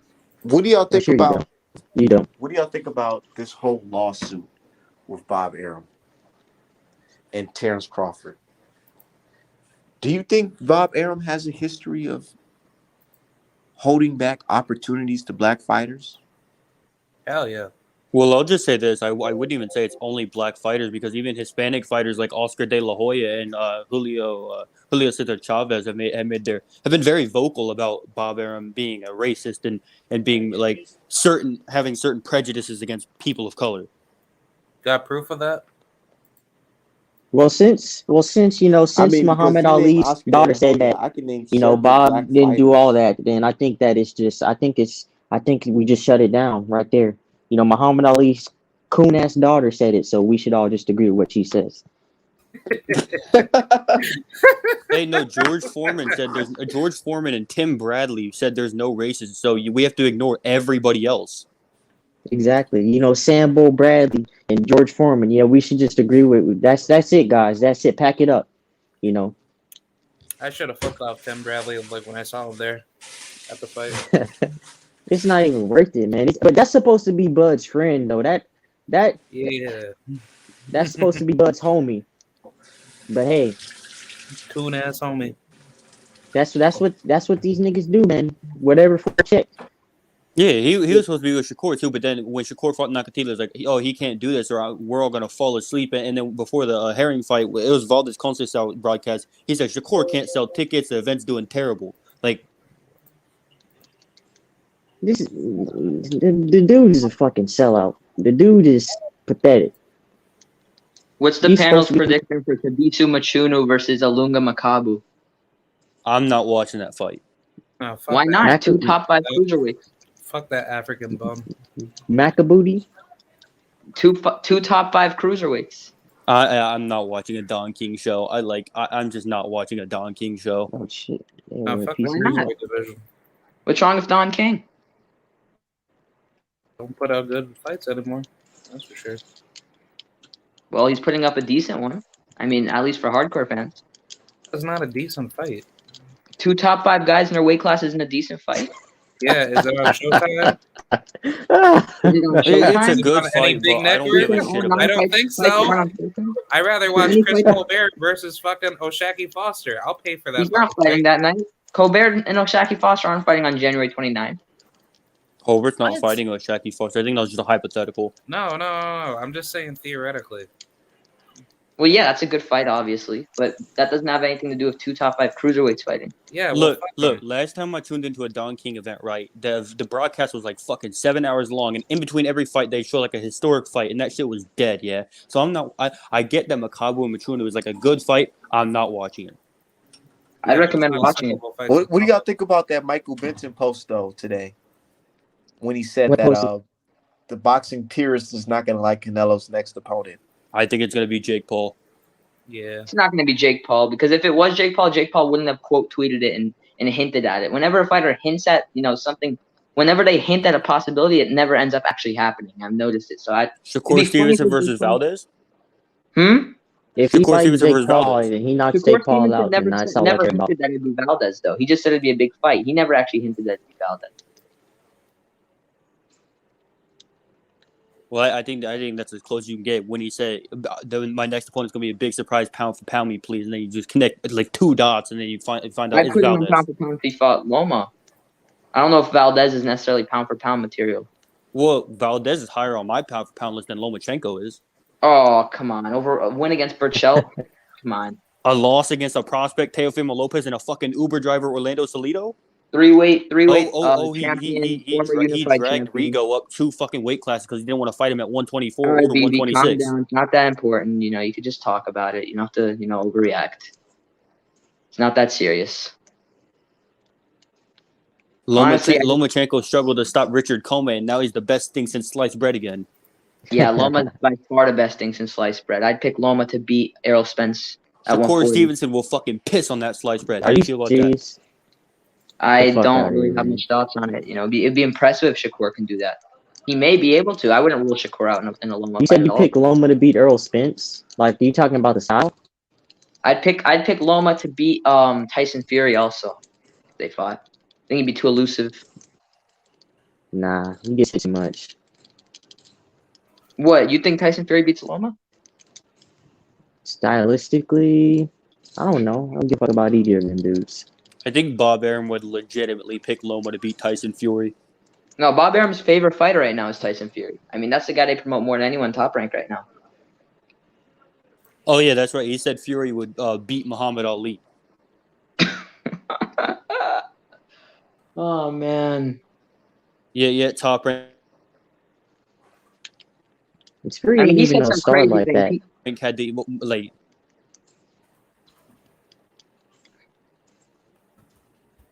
Who's Tyson Fury fighting next? Who's Tyson Fury fighting next? Does anybody know? Possibly Dillian White. Dillian White? Are you gonna watch it? Yeah, I support boxing. Hey, Fury versus White will be pay-per-view though, and you know what Bob Arum's doing right now. Jared Anderson will be the co-main for that. Would you pay for that? I don't know if I'd either pay for it or watch, through other sources, but I'd watch it. I mean, I'd watch it. I'm not paying for that shit. I hope he knocks Dillian White the fuck out though. Dillian White's a good guy. Dillian White's not a good. Dillian White's a fucking scumbag. This man, right before we're gonna ignore all of his other cheating allegations, stuff like that. He has a good heart, Dillian White. I like him. He seems like a respectable dude. He's not a respectable dude. I don't respect anyone that does some funny business with his gloves and takes PEDs and test positive and doesn't tell Rivas' team until after the fight. I don't respect that because he could have legitimately killed someone and he didn't make Rivas' team aware of him testing positive and doing some funny business with the gloves. I like how Dillian always takes the moral high ground. I respect that. Nice dude. You take a moral high ground when somebody said you're in a slave contract and you sit there and laugh at it like it's funny. What are you talking about? That's the more. What's his name? Barry Hearn. Hold on, Volts UK said you think they might franchise Fury? Yo, Fury's requested it multiple times. What do y'all think, man? Do y'all honestly believe that purse bid for Tyson Fury and Dillian White is going to happen tomorrow, and that fight's going to happen? I think Tyson Fury's going to retire. Yeah, that's a good. I wouldn't put it past him. Yeah, get the fuck out of here. I mean, you know what I think? I honestly 3. believe he doesn't want to fight none of them dudes that's really high level or whatever, or even close to it. Because what if they don't allow him to fight those guys with the same pap and sport gloves that he used against Wilder? Nah, come on. Then what? I don't know. How If come he they'd force? doesn't, How come they'd allow Fury to use it against Wilder, but they wouldn't allow him to use it against someone else? I don't know. Different management might step on, might change some things up. Especially with Well, AJ being the Tyson You cat Fury never cow might he know. ruin is. his opponent, so it won't matter what gloves he uses. Do you think if AJ fought Fury, you think they would allow him to wear them same Paffin Sport gloves? oh no.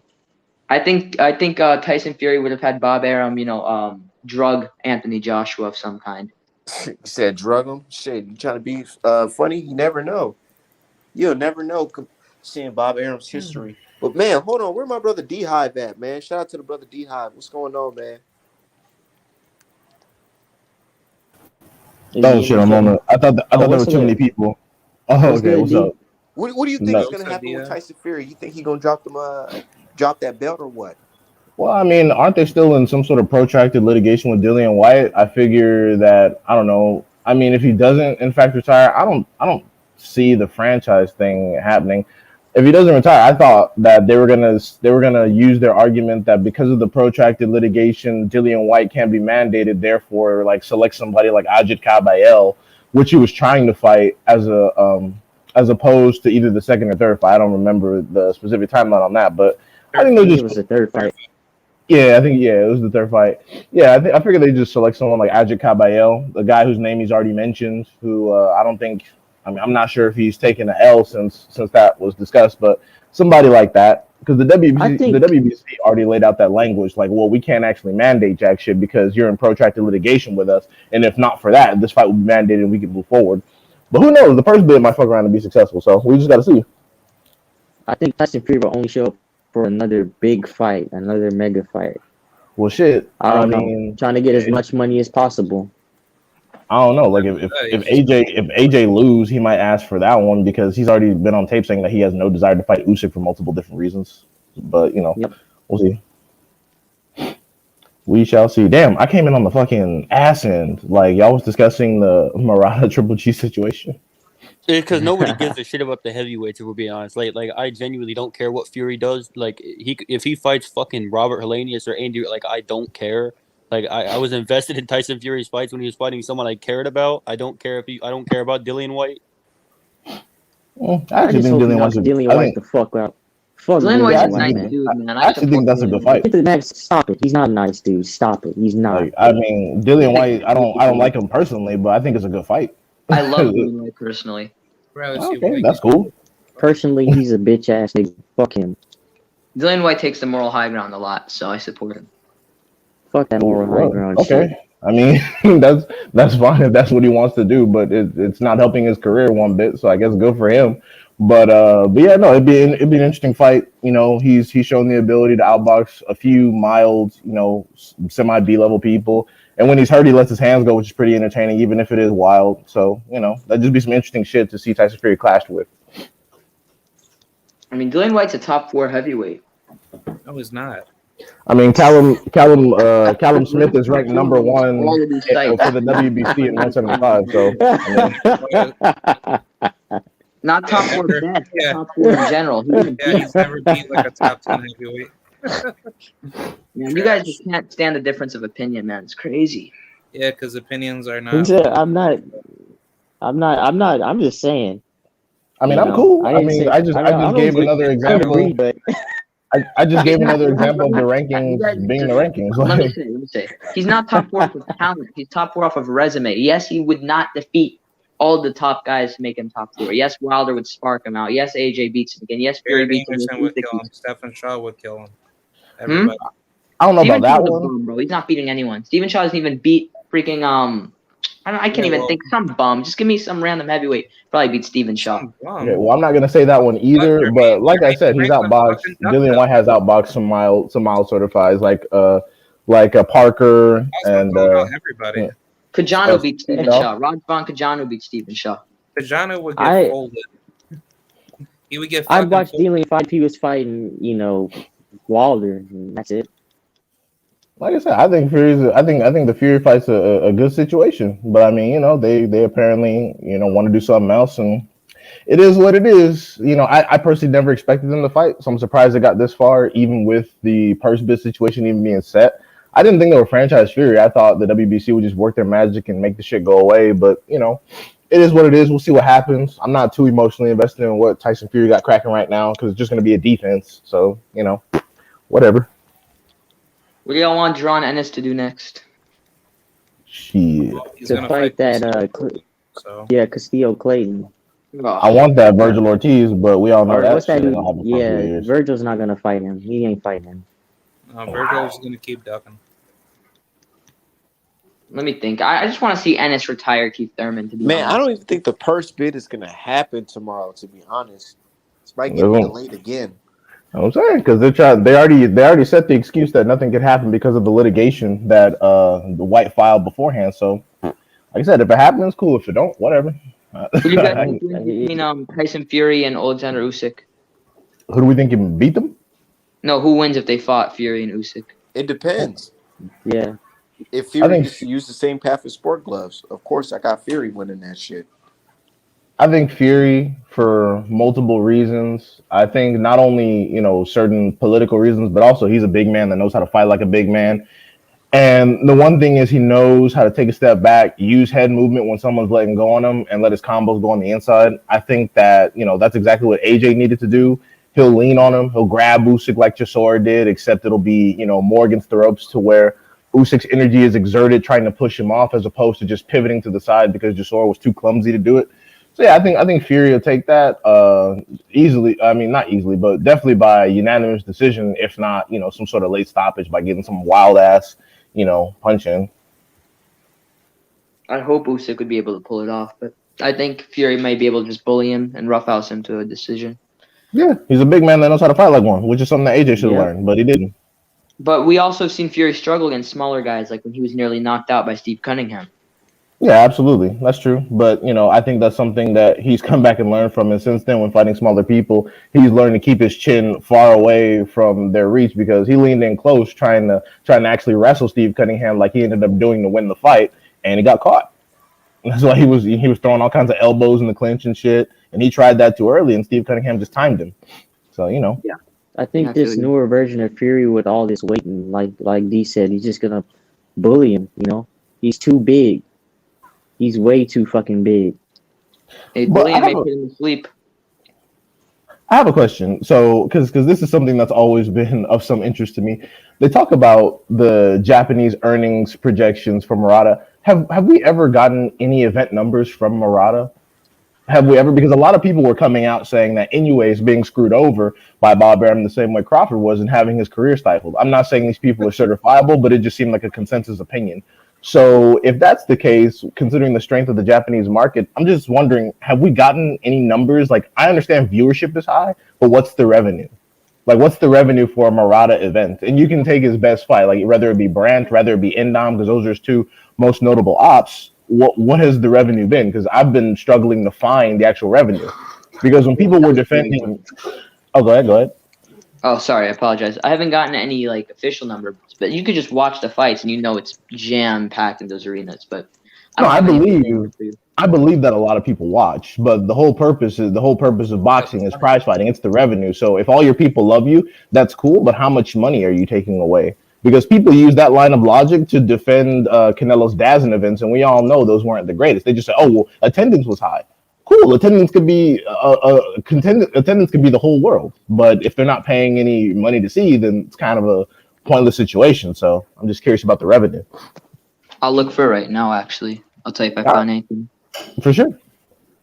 Because to me, that's what makes it all relevant. I know in Japan, whenever they have a what they consider a world champion fighting, they all watch. It wouldn't shock me if you got 20 million views or some shit like that. But what do they pay him? Because if it's on free TV and his purse is like 300,000, then it's like. Yeah. Hold on, I got something. So Mirror Co UK, which is like a pretty credible site, said that the amount of money that they're saying is I'll send you the link of it because I don't know how to describe it. They said 100 million. For which event?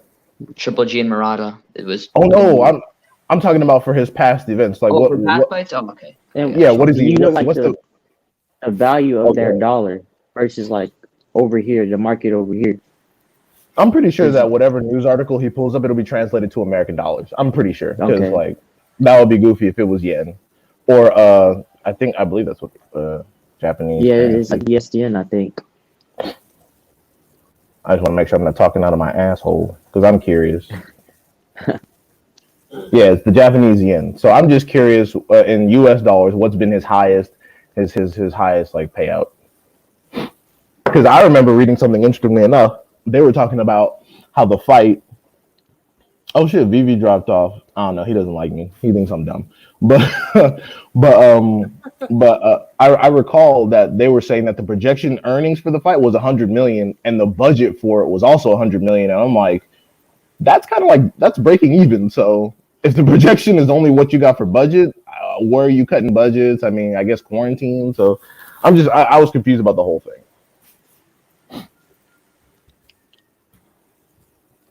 But I mean, like I said, if oh, go ahead. I'm sorry. I was just gonna say, I don't fucking the fucking fight is just fucking. I don't think Murata really is gonna do any damage. Like, even if he does, it's only because Triple G's older. Like, let's be real. You know. I mean, Murata has never showed any definitive separation against anybody. Like I was listening to when he was talking about how he beat Rob Brandt. I mean, he beat him by UD, but what is that saying? I mean, have we really truly rated Rob Brandt? I mean, what? I mean, no, he lost to him by UD, and then he came back and he knocked him out in the second round. Yeah, the next time. So I'm just like, what's the difference? And the same thing, but with Endom, he lost by split decision, then he came back and stopped him in the next fight. So I'm just like, those rematches are fucking shady too. So it's like, everyone knows he dominated Endom in the first fight. To be fair, but yeah, I agree with what you're saying. You know, I mean, hey, I'm not saying that he won't give Triple G hell. I'm just saying that probability-wise, you know, because we've seen Charlo against someone who by, I'm not going to say consensus, but it could be argued beat the shit out of Triple G. And we've seen how Charlo handled that, which is why I think the consensus opinion is that would be a more dangerous fight. And I think that's why Triple G's not taking it. He's fucking old. He's fucking old. And, you know, that's the situation. But, you know, I apologize. So, you know, any events that he's done before? Do we have any? Yeah, I can't find anything. I'm sorry. I can't get any conclusive answer. You know, I had the same experience, so that's why I always question when people say, "Oh, it's the biggest event possible for Triple G," even though you know the consensus, even though just by numbers, every foreigner has their biggest fight in the United States. Like people keep talking about Cambosis and Australia and all that bullshit. I got to keep reminding them, like, bro. Josh Taylor, he fought Regis in the UK, but when he had all three belts, he came to the United States on Ramirez's home turf. Same with Canelo. Canelo hasn't fought in fucking Mexico since 2011 when he fought Kermit Centron, I believe. So that's why. Allegedly, they're saying he gets like 30 million viewers in Japan, but that's just alleged. Like it's not like set in stone. No, that's what I said. I believe the viewership. I believe the viewership was like 30 to 50 million, but I'm talking about the revenue. Oh yeah, I don't know that. Because, for example, when you have a motion picture, because you know, when I was a child, I went to fucking acting school for a little bit, believe it or not. When you have a motion picture, the viewership for a motion picture, you know, because of economic conditions in the United States, is significantly less than a consistent TV show like Law and Order or whatever. But over the span of their careers, despite viewership differences, movie stars get significantly more money, and it's because of what it costs to go see. Whereas television is something you get with a cable package. It's the same reason why Devin Haney can make more than Teofimo Lomachenko, despite the fact that that's a more high stakes fight than anything Devin Haney's ever really done, because they're fighting on an app, but if you pay for the premium package, most of the fights are on ESPN on free TV. So, you know, that's why when people say that, I'm like, all right, cool. So what has Murata done so far? I know Triple G is a big draw and everything because the Japanese people probably know his ass, but what's Murata done without him? And then usually the answer is the same. We don't fucking know. And I'm like, yeah, so, you know. Murata has done nothing. I mean, we don't know that. Like I said, I believe the viewership is high, but the revenue is it's a mystery. it's a mystery. The revenue is, we can't find shit. So it's like, I will say this. Murata has done more than Juan Montiel and Jason Quigley. As far as viewership or revenue? No, just in general in the sport. Oh, you mean as far as opponents? Yeah. Murata's never fought a dude like Charlo, so yeah. Nope. Yeah, but no, that's not what I mean. I mean before they fought Charlo and Andrade, Murata's done more than Montiel and Quigley. Oh, absolutely. No argument there. Someone My in the bad. chat says, someone in the chat says Kubrat Pulev beats Deontay Wilder. No way he Cool. would. Can we see it? What? I can say anybody beats anybody, but can we see it? Yeah, Pulev Oh, would get yeah. knocked out in like 2 to 3 rounds. Yeah. Dude said Triple G is the A side. Yeah, no one's debating that. Triple G would be the A side over Charlo. Yeah. Mass Falcao. I don't think Charlo would argue that. And then if Charlo beats Triple G, then Charlo, he can match closer to negotiations with Canelo. Nah, I didn't have that much faith that fight was even going to happen, but no, he wouldn't be able to match negotiations with a Triple G dub at this point. No, but Yeah. I'm just saying, like, as far as the money goes, like theoretically, if you beat Triple G and move towards a Canelo fight, then that could be like a bigger payday. I mean, it would go up from what it would go up slightly, but Canelo's gonna try to provide the most incentive to turn down the fight as humanly possible in situations like that. Oh yeah, I think definitely. that if Charlo's going to 168, he will be fighting Plant. I think Yeah, Plant that's beats what I've heard. Charlo personally. Oh, Back it actually, up. I should have Yeah, asked. 50-50. But that's a great fight. Like that's a really, really good fight. Hell yeah. Yeah. I've been wanting to see that for a bit actually. Even though they weren't in the same weight class, I knew they were both PBC and they're both one weight away. I was always saying to myself that'd be a really interesting fight. Yeah, I've been saying that's a good fight as well. Plant and Charlo will sell. I think that I always thought that he should go up and weight, and Jacob should be his introduction to 168. Mop that business up, and then hit Plant, and then if he can, whichever one of them, it should be back in title contention because Jacobs ain't doing nothing fucking righter. And then now apparently there's talks of Jacobs potentially going up for Joe Smith Jr. as if he's going to be champion after his next fucking fight, whatever he does. It's like, no, man. It's a shame because Jacobs in his peak was so good. I mean, he was such a good fighter, and he just seems he's gone down in recent years in the Chavez and the Rosado fights. But I'd love to see Charlo Jacobs, and I'd love to see the Jacobs we got against Triple G in that fight. Yeah, ever since he got one punch stopped, he hasn't been letting his hands go. He's over there gingerly touching Rosado and Chavez like broke his hand or some stupid shit. So I don't know what the fuck that was about. But he just decided to quit in the 5th round. I'm like, all right, bro. Yeah, that was a sickening display. Man, that was I'm bullshit. surprised Danny Jacobs made it out that venue. Well, they were more mad at Chavez, to be fair. Yeah, they don't like Chavez Jr. Chavez Jr. garbage. They don't like him. Yeah. He's a quitter. Yeah, he's a quitter. Yeah, I don't think Charlo has power to hurt Plant. His power hasn't carried to 160. Most of his KOs at 154. That's true, but competition has been up to tad. He's fighting people that don't have a history of being easy to stop. And you can talk about Montiel, but Montiel was also a weight drain, much like I think Jaime Munguia still is. I mean, shit, Jaime Munguia, he kind of struggled against a weight drain Rosado with 13 losses. So, How do you guys think Charlo versus David Benavidez fight plays out? Charlo, that's savage. That's You good think shit. Charlo would stop David Benavidez? Yeah, because he's fucking bigger than him. He's bigger than David Benavidez? I think he could beat David Benavidez.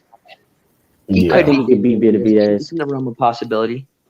I think it's a 50-50. I think it's a 50-50. David. Only way he beats him is on points, though, in my opinion. Yeah, probably because Charlo, his finishing ability is questionable. Like he don't turn up the gas into the later rounds and start taking risks until it's too late. But yeah, Charlo, he has a lot of power, but he misses a lot of shots. His accuracy isn't as elite aside from his jab. Well, the uppercut on the inside is pretty solid. But yeah, when he feels like he has someone hurt, him and Jamel have that in common. They start swinging wild for the fences, trying to get the person out of there, and they fuck up all the time. So yeah, I think. Oh, go ahead. Oh, I was just gonna say, I think it's a close fight. Charlo could get a decision because we saw how he did against Gavril. Not saying that he hasn't made any improvements, but when you get inside Benavidez's jab, when you get inside Benavidez's, oh yeah, exactly, Kyron Davis. When you get inside Benavidez's jab and let your hands go like you're not afraid of him, he starts taking punishment. And at a 168 version of Charlo, even though he came up from 154 too, we don't know what that could be like. But go ahead, man. I feel I don't like think Charlo's going to be able to avoid Benavidez's flurries though, and I do believe Charlo has a good chin, but Benavidez hits harder than anyone he's fighting. He's going to be getting hit by a lot of clean shots. You know, people Kyron keep Davis was telling me still that. in the Oh, fight, go ahead. but I was just gonna say Kyron Davis was still in the fight before he got, his corner stopped it. So He was Yeah. I landing, don't. but he was getting pummeled. And Kyron's natural 168, like throughout his career. No, And yes, I no, it's think not. Charlo No, would he's be a a natural 168. 154. I do Yeah, think no. Charlo would be a natural 168, but he hasn't actually fought there yet. You know, Kyron Davis was not a natural 168. He Yeah, wasn't. he was He was Ronald, grappling for Like a 168 for a middleweight. bit. yeah, but now he's going back down to middleweight. So due to the L. So and not to mention it was an extremely short notice opponent for that. But I was going to use the Ellis example. He didn't drop Ellis not once. Like I a think lot of Ellis it, is very underrated. I think Ronald Ellis is very underrated. I think he's rated appropriately, but it just goes to show about David Benavidez's power. He doesn't. I don't think he possesses a lot of direct concussive power because he couldn't drop Ellis once, and Ellis would have finished the fight if they didn't stop it. I'm not saying it was a bad stoppage, but he didn't drop him at all. I agree. I think it's accumulative for sure. Yeah, much like Virgil Ortiz Jr. Virgil Ortiz Jr. He ain't no one punch KO artist like a Tank or a Wilder or even a fucking AJ. It's just it's usually accumulation, and that's telling. Like especially like with the green bean situation, he got up 5 times. Whereas, Jerron Ennis hit fucking Delorme so hard that he just tried to sue the motherfucker. So, there's a difference. I mean, Duran is a volume puncher, honestly. I Yeah, think he but does he has both. that one punch power. If he lands perfectly, he'll put you I away. mean, he is a sharpshooter, Yeah. but at the end of the day, it's like like Duran hasn't fought a veteran level opponent with like a with like a super iron chin. I mean, Lipinets had a very solid chin, but it was more accumulative when he stopped Lipinets. Yeah, it was just that final uppercut that happened to do it. Yeah. And I mean, Abreu, I know he's not the top level fighter, but Juan Carlos Abreu lost to many elite fighters, including Mean Machine and Jamal James, and he wasn't dropped in any of those fights. And Boots dropped him like 3 times and stopped him in 6. And he came back and had a pretty. Yeah. Oh, Go ahead, D. I was just gonna say that. Go ahead, D. I was gonna say then he had a certifiable win over shit. His name is difficult to pronounce. I know it. His last name is a K, but he was supposed to be someone coming either from Uzbekistan or Ukraine that was supposed to be a top level prospect. He was undefeated and he had like triple G talks under his name, the same as like Boachuk. So Yeah. he's put in some work. Boychuk. Yeah, they were talking. He's 18-0 with damn near all knockouts, and then Brandon Adams came in and smoked his ass. Yeah, it was Kulakmet. Kulakmet. That was the dude's name. Kulakmet. Yeah. Oh, he's from Kazakhstan. Yeah, right. Kazakhstan. Okay. Yeah, he wasn't that good. He was absolute garbage. I thought he was doing pretty well until Abreu started to let his hands go, and then the power differential just showed. He got caught, and then Abreu was able to finish the job. Yeah, but Boyachuk never been in there with like a actual puncher. Oh, Boachuk? Yeah, nah, they gave him too much hype too early, and they fuck around and got his ass whooped. Same, I think they're. I mean, honestly, that's how before getting stopped. He was looking pretty solid, and then he got hit by a bomb. Yeah, he couldn't. Yeah, he couldn't handle it. Jesus. Brandon Adams. God damn. Brandon Adams got mad power. And he's like, you ain't feeding me to nobody. You ain't feeding me to nobody. He has Who is he decent gonna fight power. I next? mean, I say he has good pop for someone at 154. Yeah, definitely. I want to see him fight Charles Conwell. I want to see Conwell fight a solid test like that. Oh God. Charles Conwell would smoke him. Oh yeah, that's dangerous. That's dangerous for Adams. Conwell dangerous for anybody at 154. That's crazy. But I thought Adams he fights at 160. He fought at 160. Yeah, could be wrong. No, I think he went up there for Charlo and then he came down. Oh, okay. So he's at 154. I actually want to find a fight. Well, like possibly for the future, maybe, but I wouldn't mind Xander Sayas, fighting him. But that might be. That would be interesting. Yeah, another Puerto Rico fighter that I want to see, fight Xander. Probably Brian Palaco.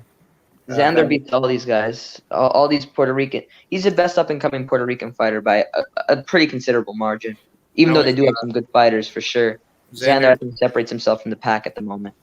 Is Steven Torres Puerto Rican? Yeah, he is. He fights a I was heavyweight. gonna say it's between Steven Torres and Zayas, but Zayas definitely there's more tape on him, so yeah, I'd give it to him for now. I don't think so, honestly. I think Xander's still developing. Who the best Puerto Rican? I'd say, honestly, like my top three is Omar Rosario, Brian Palaco, and who's that other guy?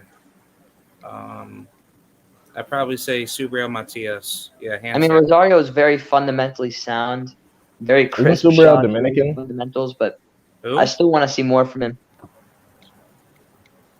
Isn't Subriel Dominican? Oh no, Subriel is Puerto Rican. Subriel's Puerto Rican, dude. Come Yeah, on. I think I think Subriel Come on, Matias is the D-Hive. best Puerto Rican fighter.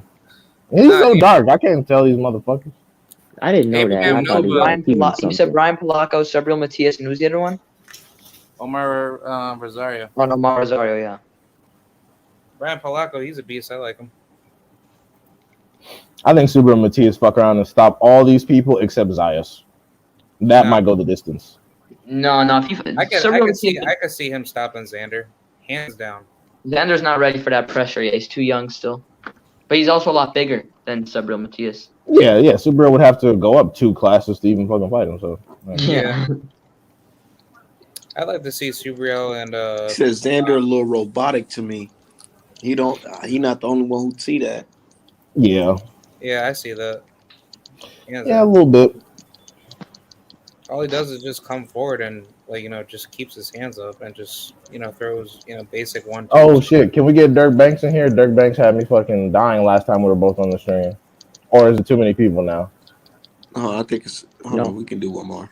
Yeah, that sucks. Vivi left as soon as I jumped in. What the hell did I do to him? You know what you did to that boy. I was gonna say, aren't we supposed to have that debate? With Polo. Yeah, but Polo came in here talking that bullshit, so I had to kick him out. Oh shit! He came in. What did Polo say? Oh yeah, he's on here begging for a fucking hoodie. Can we? Oh, like a free hoodie? Yeah. Who the fuck is he to be getting free shit? I'm like, bro, hold on, man. Like, what the fuck? Can we trying to make it seem like it was supposed to be last Sunday, wasn't it? But motherfuckers didn't show up. And then he was just talking crazy, talking about he's betting on Valdez. Okay, bet on Valdez, motherfucker. We know he's gonna bet on Valdez and lose Valdez money. doesn't even beat Jamel Herring. I picked Jamel Herring to beat Valdez, let alone Shakur. Oh, what's up, Dirk? His ass. What's good, Dirk? Shakur gonna beat Valdez's ass. Beat the tea out that nigga. I'm not even sure the fight's gonna happen just because Bob Arum said it. I mean, I hope it happens. First, Shakur was supposed to fight Navarrete. Then he was supposed to fight Burchell. Now he's supposed to fight Valdez. I don't know what to believe anymore. Nah, he's fighting Valdez, man. That lawsuit, bro. You gotta think about his damage control, man. And I called it. Bro, D.I., weren't we on live together when I called that shit, man? I said, dude, I wouldn't be surprised if Valdez fights Shakur Stevenson right away. Let's hope. April 30th is the day they're looking at right now. I thought they were gonna do it in May, because you know he's Mexican. That would be smart, actually, May 7th. Do this shit on Cinco de Mayo. Yeah, have it. But then they'd see a Mexican fighter get dominated on Cinco de Mayo. That'd be kind of, not what they want. So we all know that he's gonna win. Yeah. Does anybody believe that he's gonna, besides Polo? Is there anybody who believe that? There's actually somebody who thinks that Valdez is gonna win. I don't see how Valdez actually wins. No. Even after Valdez knocked out Burchell, I was still telling people Shakur would beat him. And now after this Konsakow fight, people are finally realizing that Valdez isn't as good as he was hyped up as. All the team. Never to be that good. It wouldn't have mattered either way. I wish it would have been. I wish this fight was after the Burchell win. That way we wouldn't have all these people. Oh, Shakur's gonna win. Valdez wasn't that good anyways. But you know how it is. I mean, after I mean, Shakur he's beats still up beating Valdez, Shakur can he's play. still beating an undefeated prime #1 ranked champion in his weight class. So even after the Conceição fight, it's still a very good win. Yeah, but people are always going to try to downplay people that don't like their wins. Yeah, boxing's been like that for eternity, unfortunately. But we have probably some of the worst fans out of all sports, in my opinion. I remember when Shakur was initially hunting Valdez, the Valdez fans used to call him Shakira. They used to say, "Oh, what has Shakira done? He hasn't accomplished anything." Now all They that go bullshit pissed. is now all that bullshit is on hush mode, which I find hilarious. I'm like, what happened to the Shakira? What happened to all that?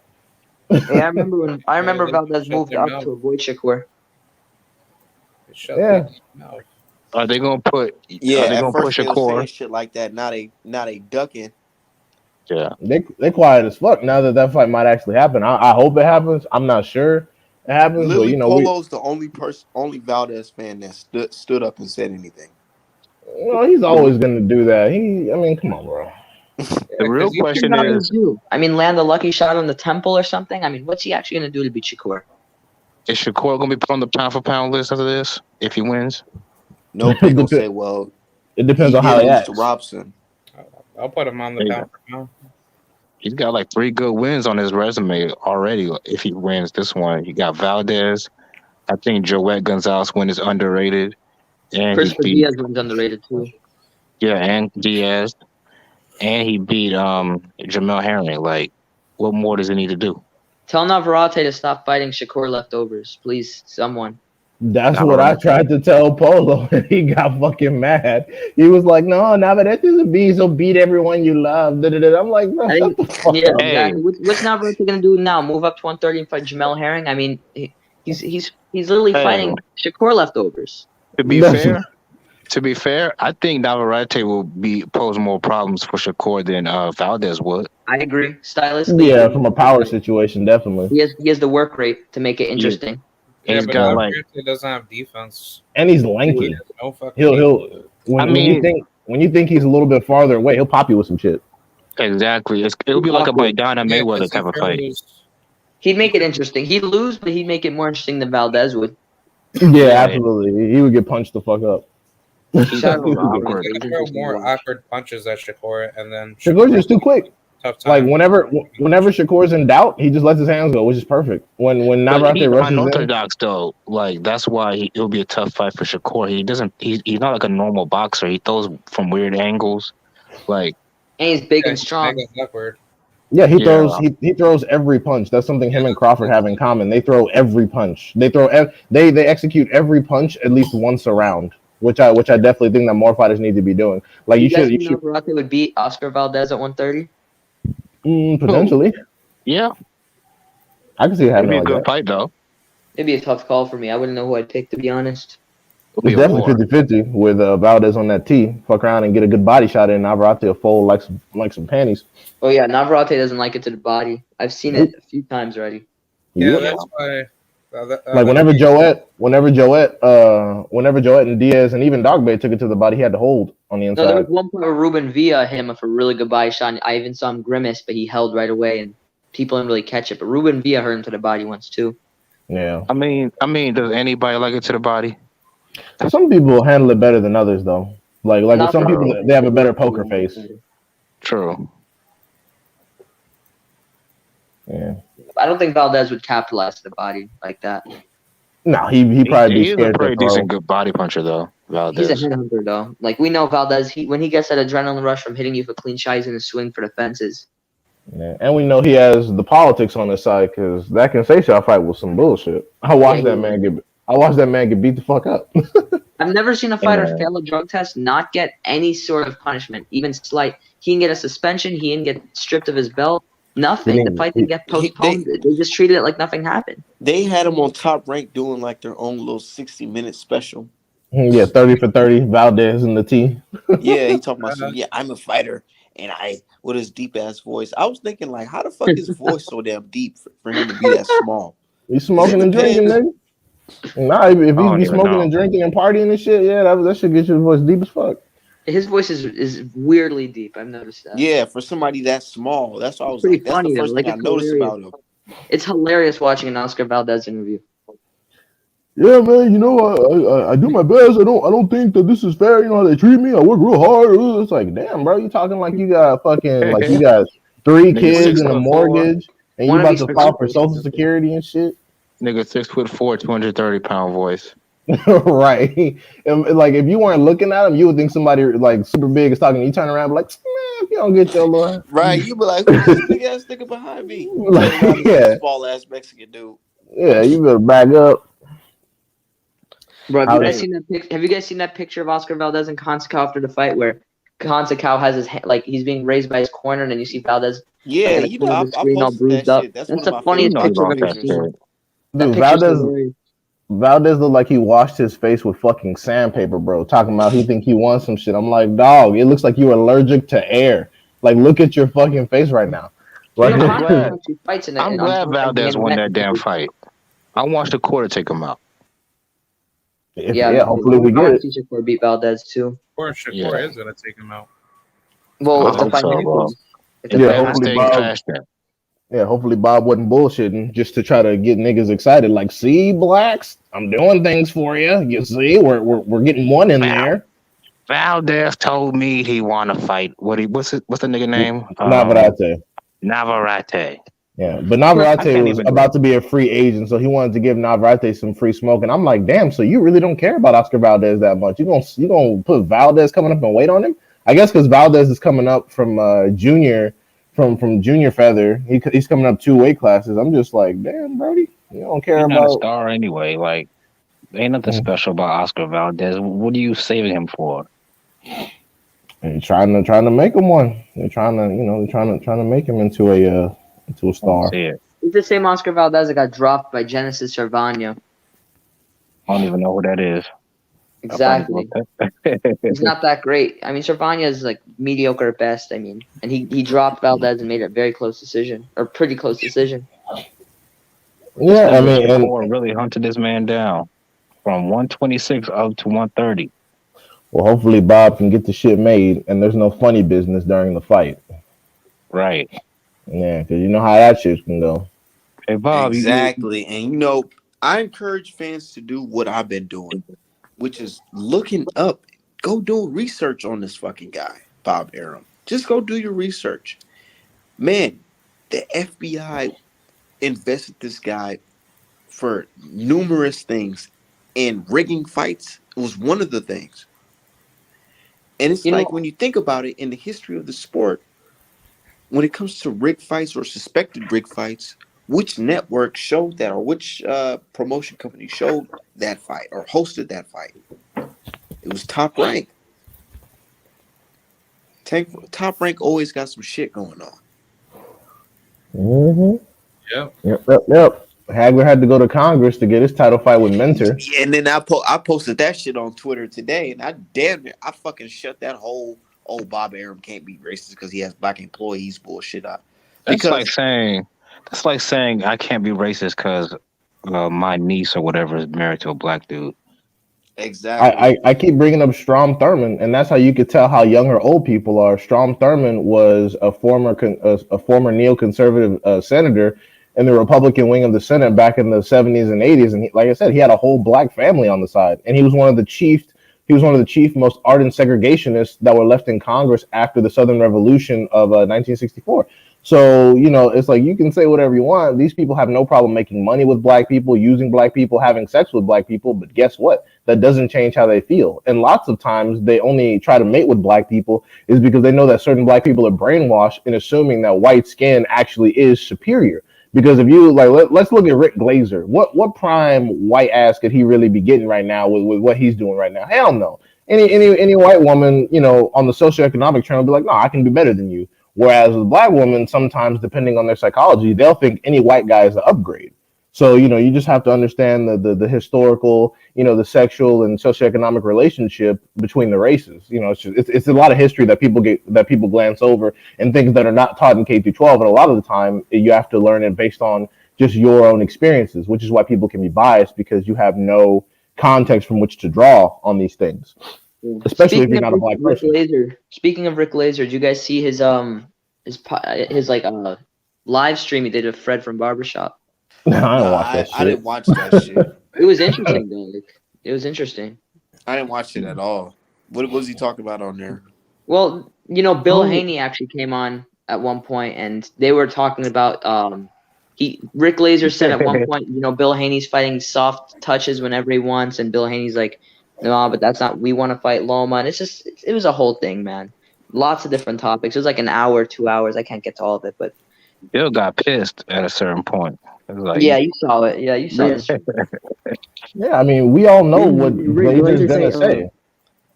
he said Go he ahead, go ahead. eats black eyed peas and some shit like 3 times a day or some oh, shit. Like he said I some can't weird ass shit like believe, that. I Yeah, can't believe Yeah, Fred yeah. let that shit slide.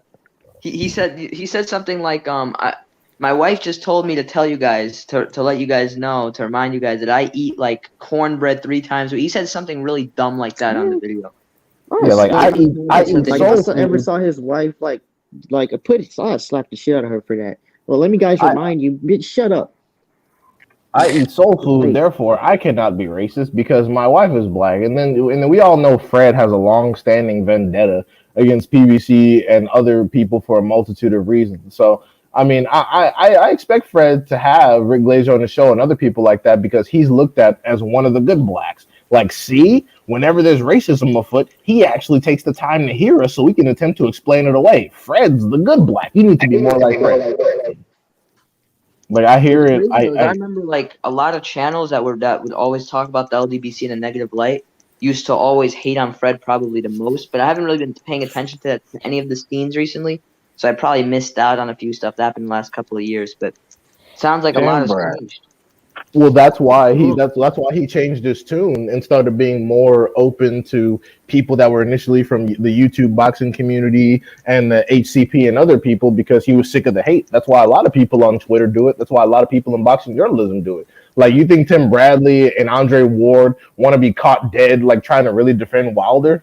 They would get shitted on all the goddamn time, and during their careers, they did get shitted on. So it's like, nah, they're just trying to retire without getting the N word in their inbox 50,000 times. if you think about Andre Ward, he was one of those guys that they always like to tell black fighters, "Oh, you should be humble." Andre Ward was a humble dude. They still didn't like his ass. People today shit on Andre Ward's career. They're like, he didn't accomplish anything but beating a bunch of washed Eurobums. The same thing you guys accuse Canelo of, and it's like, all right, bro.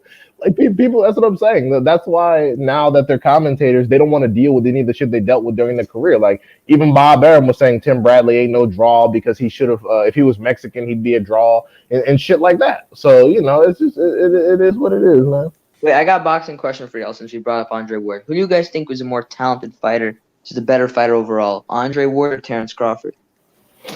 Damn, that's a tough ass question, Max. I would probably say Terrence Crawford, to be Me quite too. honest, simply Yeah, because of Crawford's a better fighter. speed, punch diversity, footwork, elusiveness, and he knows how to handle punches a little bit better. And He there got was a power few too. I would agree. I would say Andre Ward had a better defense, but Crawford could be more defensive if he wanted to. He just likes to fight. That's yeah, why he's he a gets broad. caught. I do Yeah, think Ward was better at veteran tactics and knew how to get around the rules the right way to use it to his advantage. I think he had more tricks in the book in that aspect, but I think offensively Crawford was a better fighter. Defensively, Ward was better, but I think overall, I'd say Crawford's a slightly better fighter. The only thing Andre Ward does. Go ahead.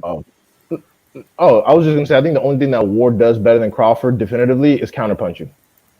Oh yeah, yeah. Like, I don't know about that. Crawford's a really great puncher. In my opinion. Well, I think that Crawford is more of a fighter that takes that exchanges between offense and defense, whereas Ward is the type of guy to try to, he can throw punches. Like when he's in the Philly show, he can throw the counter right after catching a jab or catching a straight right, whereas Crawford usually doesn't do that. Either Crawford is defensive or he's offensive.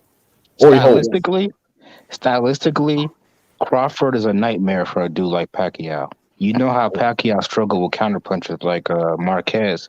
Can you imagine Crawford? Crawford's just too big, man. He'll get on his ass.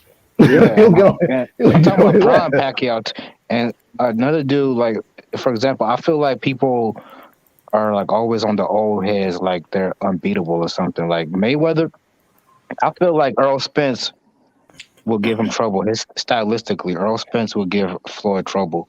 Well, Which definitely Floyd be a though? tough fight. He wouldn't walk by Spence. He wouldn't 120, 108 him. That's obvious, Which Yeah, I Floyd would think though? it'd be like an 8-4, 7-5 fight for Floyd. any Yeah. version of Floyd and Prime Spence, Floyd will end up winning, but it'll be a tough fight because Earl can cut off the ring. He has like a great engine. He doesn't get tired, and he has a work rate. His work Any, rate. any And a lot of version? people, like a lot of things that people don't say is like a Oh, lot of the about dudes didn't go that. to Floyd's body. They didn't try But to go to no, but Floyd's think about it body. though. Earl's the one that bloodied Floyd's nose in sparring back when he was getting ready for Marquez. That's prime Floyd. Bro, I'm He telling was you, coming off a most long people give layoff, Floyd a tough fight. so I don't He know if was, that was. but did you see how he looked in that fight though? Yeah, I do, but I don't know. If we're talking like Pretty Also, let's Boy be real. versus Errol Spence, I don't know Well, about Pretty that. Boy wasn't at Pretty Boy 147, to be versus fair. EJ would be a No, I tough. completely understand that, but That's we just also a picking young version. EJ though, so that's not prime EJ. Okay, for sure. I'm I'm telling you, Crawford would have given Floyd a really tough fight. Really Yeah, Yeah, tough he fight. would. He yeah. would, but guys, he's not as busy as Earl, so I feel like that'd be more easy for But I Floyd. think what Crawford does better is I think his ring IQ is higher than Errol's, and I think that would trouble Floyd because Floyd, no one's really been able to match his ring IQ in the ring. I think Crawford, I'm not saying he'd match it, but he'd make it Floyd Yeah, really have to think in there. y'all Crawford would open underestimate. up that Philly shell. I think that Yeah, Crawford, as the fight drug on, he would start opening up that Philly shell and that Floyd in some deep shit. I agree. and this will be a nightmare for Floyd because he's fighting a dude much bigger, faster, and more athletic than he is, with I power love in both Ennis, but hands. I don't like putting him in these fights yet because he's still a prospect. Yeah, I you feel like really can't against really Floyd, He's a tell. contender. really early or Toronto, he's contender, not. yeah, contender. I Contender. like. Prospect? Get the fuck But I out. think We've done that. I mean, we've done that with other people though. Like people are doing that with Virgil Ortiz. People did that with Triple G. People did that with a lot of other people. So personally, I don't mind it. Motherfuckers got almost 30 fights. It's time to get the motherfuckers some smoke. And if he get his I ass whooped, then mean, so be it. Yeah, Even though Lomachenko fought like some decent people early in his career, you knew immediately when you saw this dude fight that he's different. And that same thing with guys, the really good ones, you could tell immediately. You don't got to see him in certain fights. I think Lomachenko's hype is more a media machine than actuality because we've seen in situations where people just made simple adjustments and they shut a lot of what he had cracking down. I'm not saying that he didn't show definitive separation, but the media always hypes him up as someone like he's like the first fighter to fucking use angles. And it's like, no, he's simply not. Like he's not the first fighter to use angle. I mean, he's fast, but he's a pressure fighter. People put him in like the pure boxing category. No, he's just a pressure fighter. He just presses you. He has fast hands, and he pivots on angles. He's elusive to avoid counterpunching. And if we look at the can I people he's fought, it's also, like, I like to see him that style yeah, versus can a I slick also fighter. add in on that? Oh, oh, for sure, yeah, my bad. shit. Yeah, I was just gonna say for Lomachenko, he's not a traditional southpaw. He doesn't work on like he doesn't work off of his jab, and he doesn't move to be the first to read a punch to take back a punch. And what I mean by that is that most traditionalized southpaws would outread let the punches, and then they would start landing more punches in a more semi awkward manner, because like when you're fighting as a orthodox fighter, the main weakness of you taking a hard punch is usually punches that are coming from weird angles. So for Lomachenko's weakness, he doesn't really have that type of skill set where he uses the right jabs to actually counterpunch you correctly to press the action for him to gain success in a fight. And compared to guys like Shakur Stevenson or Ronald Wright or guys like Antonio Tarver, those guys have pure traditional, fundamentalist style, of how they fight because they take their time as they accumulate those punches and they throw very good sharpshooting, technical combinations. And also, I just think that all like that's another reason why I think it's a media situation because the first two people that just pressured him, got on his ass, and roughed him up on the inside, beat him. I mean, shit, Tiafimo doesn't have the makings of a fucking a super fantastic pure boxer. He hit Lomachenko to the body and took him off his fucking feet. He had him in midair. He had him fucking jumping around the goddamn ring. So I'm just like, yeah, I mean, all that shit looks cool, but as soon as someone big manned his ass, he lost. I don't know. I'm not as down on Loma as you are, D Hive. I feel like if he would have, because he was just too damn scared. He lost that fight because he was scared. If he would have started earlier, what he was doing in the 8th round, he wins that fight. I Either agree. he wins the fight or he gets knocked out, but he wins the fight. I agree, but this is Teofimo Lopez we're talking about. Teofimo Lopez loses to a lot of people at 135 right now. We all Yeah. agree that Teofimo beating Lomachenko was a fluke, but Lomachenko ain't fighting certain people for a reason. Yeah. Also, we gotta keep in mind we're really talking about a real natural 140 pounder versus a natural 130 pounder. Yeah, So yeah, but Lomachenko too scared to go back down because Stevenson crazy ass is down there and can beat his ass. yeah, Shakur beats him. Shakur beats, in my opinion, Shakur beats everybody 130 to 140, but that's just my opinion. Wait. Hold up. I forgot about Gary Antoine Russell. He said everybody from 130 to 140. Shit. Yes. Shit. Eventually, when he develops 147, but that's when after Boots moves up. I feel like Shakur could be a 4-division champ. He easily could. Oh, yeah. He just got to get the fights, but I don't know if he beats everybody from 130 to 140. God damn. Yeah. Everybody at 130, absolutely. Yep. Everybody at 135, He beat Devin Haney. I'm sorry, I don't. Dev got nothing for Shakur. I disagree. Nah, I think. And I think Tank beat Shakur too. Yeah, Tank will beat Shakur. I think Tank will beat on That'll be his Shakur, bro. toughest fight. He said that himself because you got to remember. He's gonna crack Shakur to the body, man.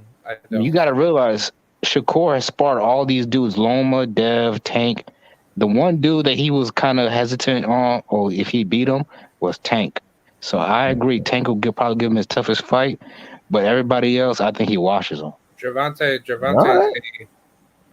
is a pure, boxer puncher. So it's like, no matter what Shakur can try to do to try to outbox Gervonta, it's not going to work. If you don't have power to scale to respect Gervonta's pressure, then Gervonta is just going to basically dog walk you to. That's not always the case because I'm pretty sure Maidana. I mean, he probably felt a little bit. He probably didn't respect Floyd's power that much. That shit didn't matter. Power doesn't always, win you the fight. I disagree. If you get caught on the chin, then that's your ass. Shakur, he has a pretty decent chin. Number one. But Shakur is not a one-punch knockout artist. Like he didn't even drop hair. Shakur has never been in that situation before of him getting, severely rocked in a fight, and then he has to hold on to actually survive, so that way he can have his proper recovery time to get his bearings back up. Because compare that, nobody can touch him. No, but that's not true. Because when that's not. When Herring got on the inside and started to rough him up, Shakur started panicking and looking to the ref. That's not a good situation because hold up. I remember when that happened. That's when Jamel hit him low in the nuts. He complained a little bit more than that. It's cool though, but I think he definitely hit him in the nuts.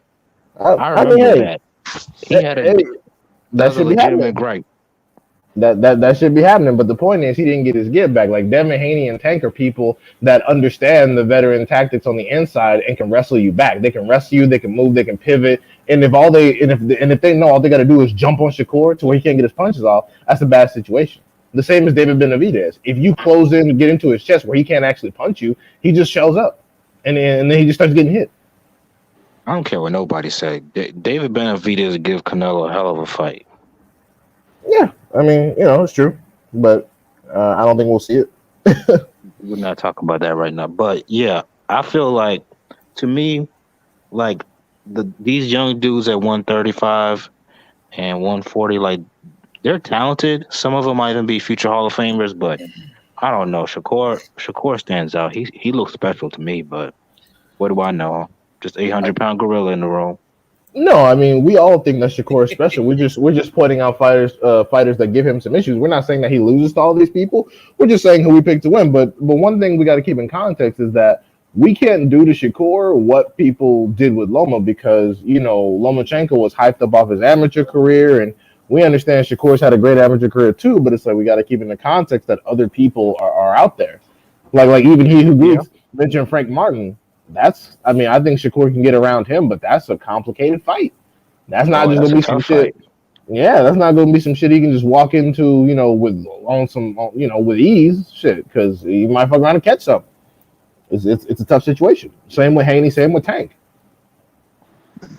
Yeah, Frank Martin is a very difficult fight. And then Bro, even this is like Keyshawn a golden Davis age of and boxing. Richardson Hitchens, like those people, that's not gonna be some easy shit for Shakur to just slide into. You Yeah, you that's a never lot gonna of dangerous you smoke. never gonna see that fight. Keyshawn and Shakur, yeah, I doubt it. No, Richardson Hitchens. Keyshawn probably, because they're gonna have to meet because they're just too good. It's probably gonna be like, they have no choice but to fight each other. It's gonna be like a Sean Porter Crawford situation. Hopefully we can. But Hitchensons, I don't think they're gonna meet because they're too close. They're like brothers almost. I want to Fuck see. all that. I want to see I don't Shakur. know, man. Look at Spence. Spence ain't gonna fight Charlo if he goes up to 154. I think if that bread is right, he'll be like, fuck that brotherly love shit. I don't care. Especially if he became undisputed at They're gonna be like, 147. they'll He'll be be like, like, we'll yeah, give you $12 million, and then plus Spence gonna be like, Yeah. shit. plus pay-per-view on the back end, and you attempting two-time undisputed. Spence gonna be like, sorry niggas, but that ass He gotta gonna look at go. that nigga side eye. He gonna be like, hey man, we ain't that close. It's about money. We can talk afterwards. He's like, I ain't like you anyways. Yeah, like Terrence Crawford said that same bullshit about Porter. Look what happened. Yeah. Beat his Yeah, ass. don't you owe me $5? I'm just kidding. Yeah, like He's it's all, looking it's for like some reason to. yeah, all that friendship sounds sweet The until somebody boxing. put the check on the table. Then it's like, Yeah, there's no we're not that friendship. close. I'd rather help my friend out with a paycheck, and like honestly, if the nigga did something I didn't like, I could just beat his ass for it too. That is my point. Thank you. The But it's same like reason Castagna like was given. Hey, the same reason, helping you. or yeah, the same reason Castagna was giving Charlo issues. Spence would do the same shit. He would just outwork him. Especially on the inside. It'll go to Yeah, Charlo's he'll be on the body. inside, outwork him. Yeah, Yeah. it'd be Easy, bad. unanimous decision victory for Spence. Shit, I don't think it's gonna be easy, but I think it's gonna be some hard ass work. Yeah. Okay, maybe not easy, See, but you know what I mean. Yeah. I want to see Charlo versus or Jamel Charlo versus Jaron Ennis. Ooh. You gonna get that boy hurt. Stop it. Oh God. I don't know if I wish. I don't know if I put all that on Jamel Charlo at this point in his career. God damn, what the hell did he do? Gonna I get his mean, ass whooped. I rather see Boots, I'm beat dead off that serious. ass, so that way Yeah. Jamel Charlo, he could just sit down and like right off into the sunset. Shit. So you gonna retire Gonna him ride off out of to something fucking already. L? Yeah. Like I what the? don't know if You he gonna stopped. ride out to the hospital. That's Uh, yeah, that's gonna be a look, fight. Jaron Ennis is gonna become a 4 division undisputed world champion. Look, I'm Yeah. not trying to sound disrespectful. I respect Jermel, Maga Charlo, whatever you want to call him. But but but Ennis is on another level. He gonna whoop his ass. I'm sorry. I Yeah, think that Crawford will whoop Jamel ass. To be honest, if Crawford just said, Ennis "Fuck it, I'm gonna go to Ennis clears 154," out agree with that. 154 right now. I don't think that's Crawford facts. beats him. I think Crawford will give him a tough fight, but I mean, if Jarrell fucks around and hurts Yeah, Oh Crawford, no. I think he could clip Crawford beats him too. Crawford. Because if Bud want to do that dog shit with Jermel, yeah, it's not going. He can't. I'm not. I don't. He's not going to outdog Jermel. no, he's not. No. The one thing about the Charlos, they're tough. But Your one thing chin. I don't know if y'all know, Crawford don't like Charlo, the Which younger one? one. Oh, the Mel. Yeah, Like, oh Jermel. let's be real. Charlo Like Jr. Mel be talking shit about everybody. Let's be real. They both need to shut the fuck up. I honestly, personally, don't No, like either one actually, of them too he's much. cool with 160 But, Charlo. He just don't like Mel. well, No, they're both loudmouth motherfuckers. Jamal is Yeah, but the smaller one's is a really Mel, he is be like a talking hothead. a lot of shit, and Mel just like fucking like on some weirdo shit. And Maul, he just be kissing Canelo's ass too much now for my liking. Maul be chilling. I mean, Yeah, but Mel's the one that be kissing Canelo's ass. Maul's both of the chill one. them do, but I Nah, think Maul learned his lesson though. Maul learned that Canelo fans don't care about him, and every time his name is mentioned in the same breath as Canelo, he just becomes another nigga. So that's why Maul calmed down because he needs his fan base to support him. Mel's stupid ass ain't going. He talking too much shit. He's not gonna realize it until it's too late. Just like Andrade. Andrade is discovering now how hazardous it is to not have a fan base. It's that girlfriend of his. She fine as hell, but she be feeding him that bullshit. Who? She probably put him on Trump. Jamal's girlfriend. oh his wife. No, that's his wife. His wife is a fucking weirdo. Yeah, she's a whole Trump supporter. And she's a Mexican too, which is she's a fucking idiot. He was disrespecting Wilder. Yeah. Yeah, Jamal is very suspect, man. He's a moron, but he's a talented fighter. He's a very talented moron. Hey He's a man, fucking moron. these dudes are fighters. They're not scholars. Yeah, but there's some common sense. Like for example, if I was heard, if I was heard, like me knowing my personality, if I was heard when Charlo Jr. was doing that bullshit, I would have fucked up his career and cocked him. To be honest, and I would have been having rings on my finger. I would have cocked him like, bro. Like when he pushed him, talking about I kill you and your bitch, dude. That's automatic hands. Like man, fuck you and your dumbass career. I'll slap you in your shit. Talking about you gonna kill somebody, nigga. Bust a move. Some fucking gangster. Nigga, you ain't no gangster. Chill out that shit. Chill out with all that gangster. It's just dumb shit. Oh, what's up? Did I ever tell you that I ran into Erickson Lubin at the fight? No shit, you didn't. I did, but I was super nervous talking with him because he ain't no fucking superstar. Yeah, but like I mean, like to me at the moment, you know, like I wasn't, you know, in the right mindset, you know, talking with him. But I feel you. Yeah, like I mean, he was a cool person, and I brought up Kano and Nestor Bravo's name to him, and that's cool. And you said like how big is Lubin? Is like he bigger than what they say? Yeah, he look big. I mean, he's like 1 inch shorter than me because I'm 6 feet, and I think he's like about like 5'11" or at least 5'10". But Lubin looks like real, like you know, like real lean and cut, right? He's a big 154. I'll tell you that. He's big as hell. Yeah, definitely. He looks cut. He looks in shape. He looks like a really, really huge, like you know, athletic, you know, 154 pounder. Shit, you about to give Fundora some work. Yes, Big Bird might get decapitated. That towering hype job the fuck out of here, man. Yeah, I mean, he who agreed to talking about Inoue versus Fulton. Yeah, that's a good fight. We got to see it. But I'm telling you, if Fulton fuck around with Inoue like he was doing with Figueroa, that's his ass.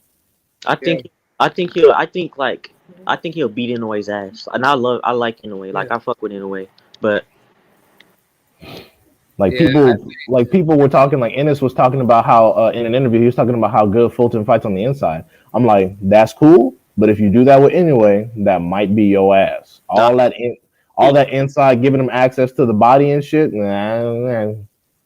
Yeah, he can definitely box Inoue off though, like on some real. Absolutely, just like when he was doing with Figueroa. If all he did was box Figueroa on the outside, he would make Figueroa look like a moron. Yeah, exactly. Crazy. Yeah, I agree with you, D. I don't like that shit where like he'll just like you said it in a past live that we were on together. You said you can't really do that with everybody because you're gonna run into somebody that's gonna be able to take it and they got that power, you know. Exactly. Yeah. Stop trying to outdog everybody. Yeah, like Inoue is a vicious body puncher. That's where he gets most of his knockouts. Now I'll admit he didn't stop an old Donaire with that punch, but you know Donaire is taking some heat from some people, so Fulton might have an advantage because he's a little heavier. But that's not something you want to risk because what if you can't fucking recover? Yeah. I think Naoya Inoue, he's a good inside fighter, but when it comes to boxing, nah, dude, he's like absolute garbage. Oh, dude, he's garbage. He's just more puncher than boxer. Wait. What?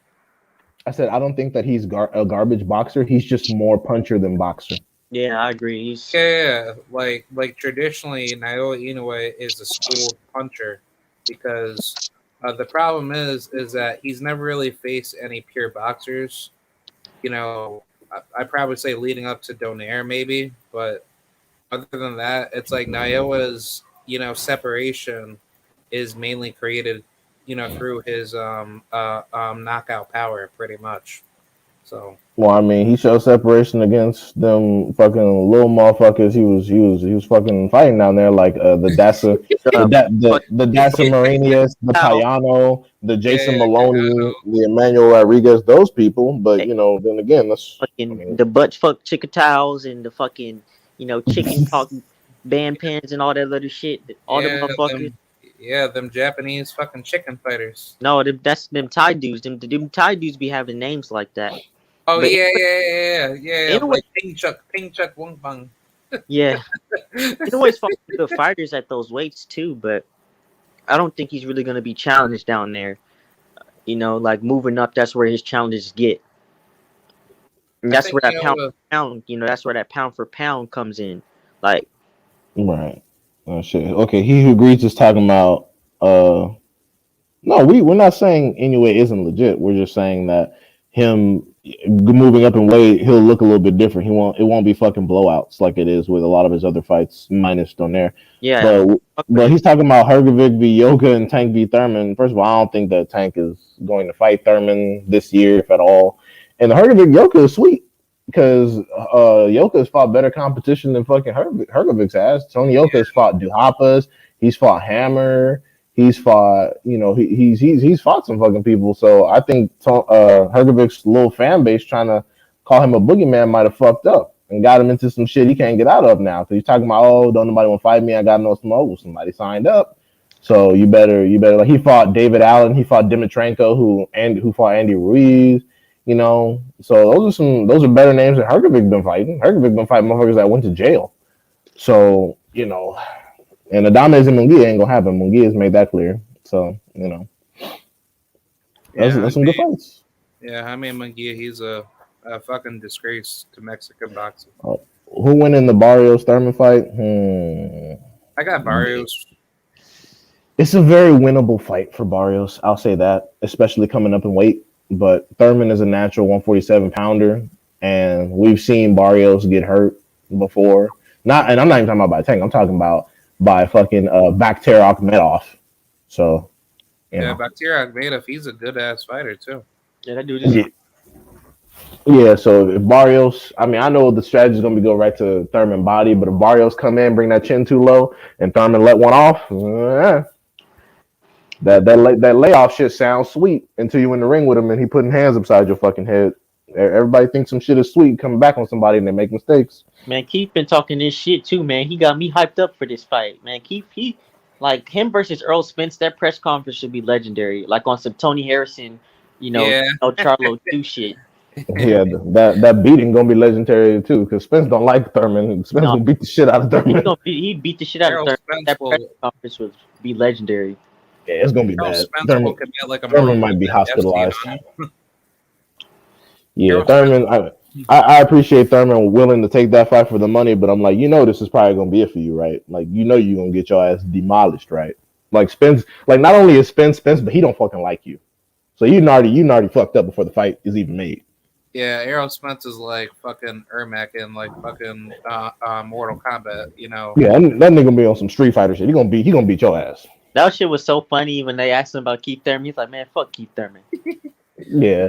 Nah, man, fuck Keith Thurman. He said it's funny. Errol Spence said the same shit about Broner back in the day. He was like, I don't like Broner as a person or as a fighter. So fuck Adrian Broner. I was like, damn.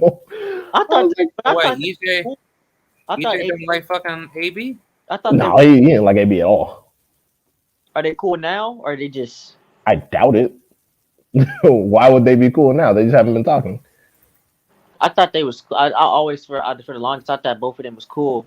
But one thing about AB, he seemed like a real solid dude. Like, people trip on him and shit, but he seemed like a real solid dude. And a lot of the dudes that he be telling people that are suspect, he be right about them. He seems. I just feel like what Spence meant is that he's annoying to be around because AB talk a lot, and me as a type of person I am, I wouldn't want someone consistently, just talking, running their big ass mouth either. Like at some point it's time to calm down. Like like when you and the homies, even if y'all live together, like y'all don't hang out around each other. Like every now and then it's time to go to your separate corners and be alone. AB is that type of person I feel like always need to be in some space, and I don't like that.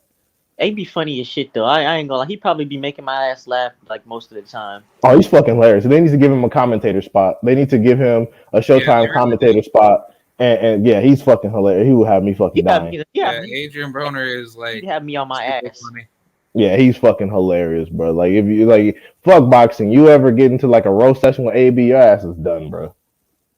Yeah, Like, he that be roasting everybody. He'll like fucking burn you to a his crisp. interviews. I mean, when his post fight pressures, that shit had me dying, bro. Yeah, because he be having dirt on everybody. Because he been around Mayweather and Ellerby and all them, and people be just running their mouth around AB. AB probably got a lot of skeletons. He could be exposing motherfuckers right now. When And he he just disrespected fucking Ellerby, man, fuck you, bitch ass nigga. Man, that don't you ever disrespect me, man. That's some soft ass shit. Shut that soft ass shit up. All that soft talking, that shit was funny. And then he was like, I think he was talking to fucking Al Bernstein. He was like, take the L out of lover. It's over, brother. Shit. yeah, man. AB be cooking niggas, man. That should be funny. But and you see, like people don't talk a lot of shit about AB. I feel like the people who do know that AB don't have no dirt on them. Like Spence, he's like, what you gonna say about me, nigga? I'll shit on you. Whereas a lot of other people that AB was around, they don't just be talking shit about AB because AB probably knows some shit. Probably be like, well, what you gonna say? It was like exactly. I'll tell them what you was doing in that back room at that party, nigga. Oh, Don't yeah. you fucking don't try to come out on the microphone and TMZ my ass because AB is always in someone's stories, but nobody says anything like definitive about him, like nothing incriminating because it's like oh shit, AB saw me do this, I was fucking this bitch and I'm married, so it's like some shit like that. Yeah. But he who agrees wants me to cook on Fulton versus anyway. Well, I just did. I mean, right now it's a fantasy fight. I think it's a good matchup. I think Fulton has all the right skills to pull the fight off. But like I said, I understand that he has the support of Jerron Ennis, and people think that he's a good inside fighter, which he is. But Scooter cannot fuck around with everybody. As soon as Brandon Figueroa was able to be led on the inside, that's the only place where he had success. As soon as Scooter took a step back, kept him at the end of his jab, and through his combinations, he was able to outland a bigger fighter. And anyway, it's not bigger than Figueroa, so this shit should be easy. I mean, like shoulders wise, anyway, it's pretty big, but the shit should be very easy for Brandon Figueroa to outbox him when it comes to hand speed, foot speed, and boxing IQ. The only place of separation that anyway has is the power. And if he gets inside, like for example, if Stephen Fulton tries to fight anyway, like he fought and fucking Angelo Leo, the shit gonna go left. I'm gonna tell you right now, it's gonna go left, and you're not gonna like the results. However, if he fights if he fights anyway like he did who was his last opponent before that? Like he fights Avalar. If he fights anyway like he fought Avalar in the moments where he kept Brandon Figueroa at bay with the end of his jab, pivoting on angles, getting body shots and uppercuts off, if he fights like that, anyway, it shouldn't be an issue. But all that the people putting in his head, oh, he's some kind of vicious inside fighter, okay. Okay, y'all think it's sweet because he's coming up from bantamweight. It's gonna be some different shit. You can't be fucking around with everybody. Like you think Crawford will have as much freedom to do whatever he wants on somebody like Ennis? No. You see a very basic ass Crawford because you have to be extremely careful. So it's a different situation. But right now it's a fantasy fight. Fucking anyway fights on Top Rank and Fulton fights on Showtime / PBC. So I doubt that it's going to be even made soon. I don't even think Stephen Fulton gets the fucking MJ fight because they're trying to push Roman up as a mandatory, hoping that Roman takes out Stephen Fulton so they can have undisputed for MJ versus Roman because MJ already beat Roman. That's the move they're trying to make. They think Daniel Roman about to do something with Fulton. Yeah, that's wild, man. Mm-hmm. Yeah. So yeah, I actually was talking about that on my channel, and I was actually thinking that it could possibly just be like a political setup. So, Yeah, that's exactly what they're trying to do. They're trying to get that. They're trying to get that MJ versus Rahman too, because MJ already beat Rahman. So they think that Rahman could just take out Fulton, and then that's an automatic. That's an automatic undisputed over at the zone, and then we all good. That division sold up. But I think Fulton's gonna beat Rahman, and then they're just not gonna fight. They're just gonna do a bunch of mandatories, and the fight never gonna get made. And anyway, fights on Top Rank and a Japanese promoter. So if the fight was gonna get made, they would drag Stephen Fulton's ass to Japan or some shit. Which I mean, we don't know what's gonna happen with that. I mean, shit, it'd be a good fight, but it is what it is. You'd have to probably get a knockout. So yeah, it's that's the situation. It's the same as how it's the same with Estrada. Estrada, when Estrada had the WBC belt, Sarung Visai was Estrada's mandatory, and Sarung Visai beat Estrada once, and he lost to him the second time. So that's an automatic trilogy. They franchised Estrada out so he could fight Chocolatito and get their trilogy because Sarung Visai already knocked Chocolatito the fuck out. So you see how it worked. So we over here talking. That's why I didn't want to cook on it too much because the shit. What the fuck? This shit probably gonna happen. Anyway, hadn't even moved up yet. He talking about some fucking Donaire talking about he want to make another run of Undisputed, and that's an easy rematch for him. So he's like, fuck it, I'm gonna just cook these little bitty niggas right here, make this bread, try to become Undisputed at 118, and then once I have all the belts, I can move up and challenge a motherfucker any fucking way.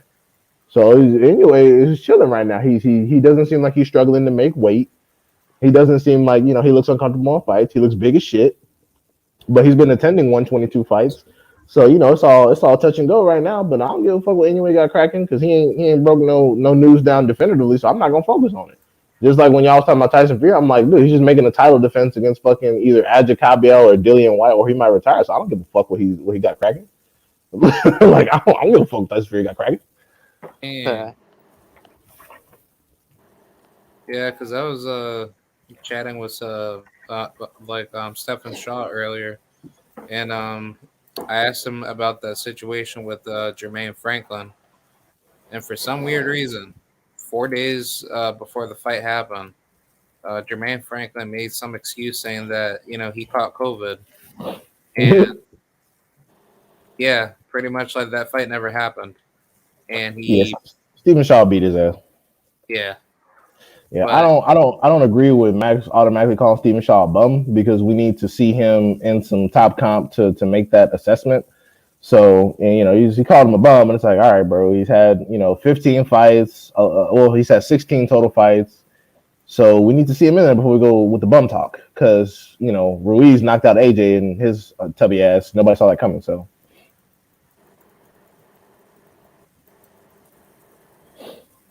Yeah, but I've seen Stephen fight. Stephen Shaw is he's a good fighter. He has a lot of dexterity. He's very slick for a heavyweight. He's a smaller heavyweight, which is interesting.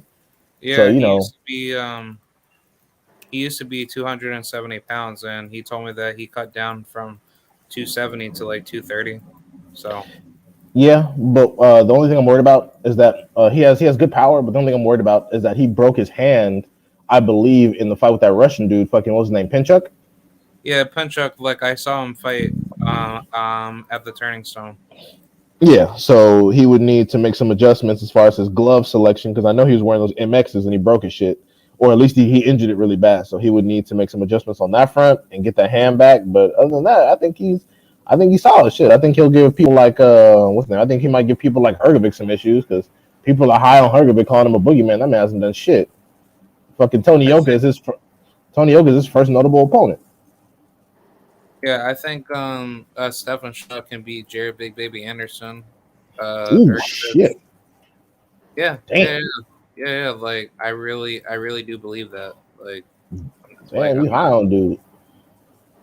Yeah, and that's mainly just due to his style, honestly.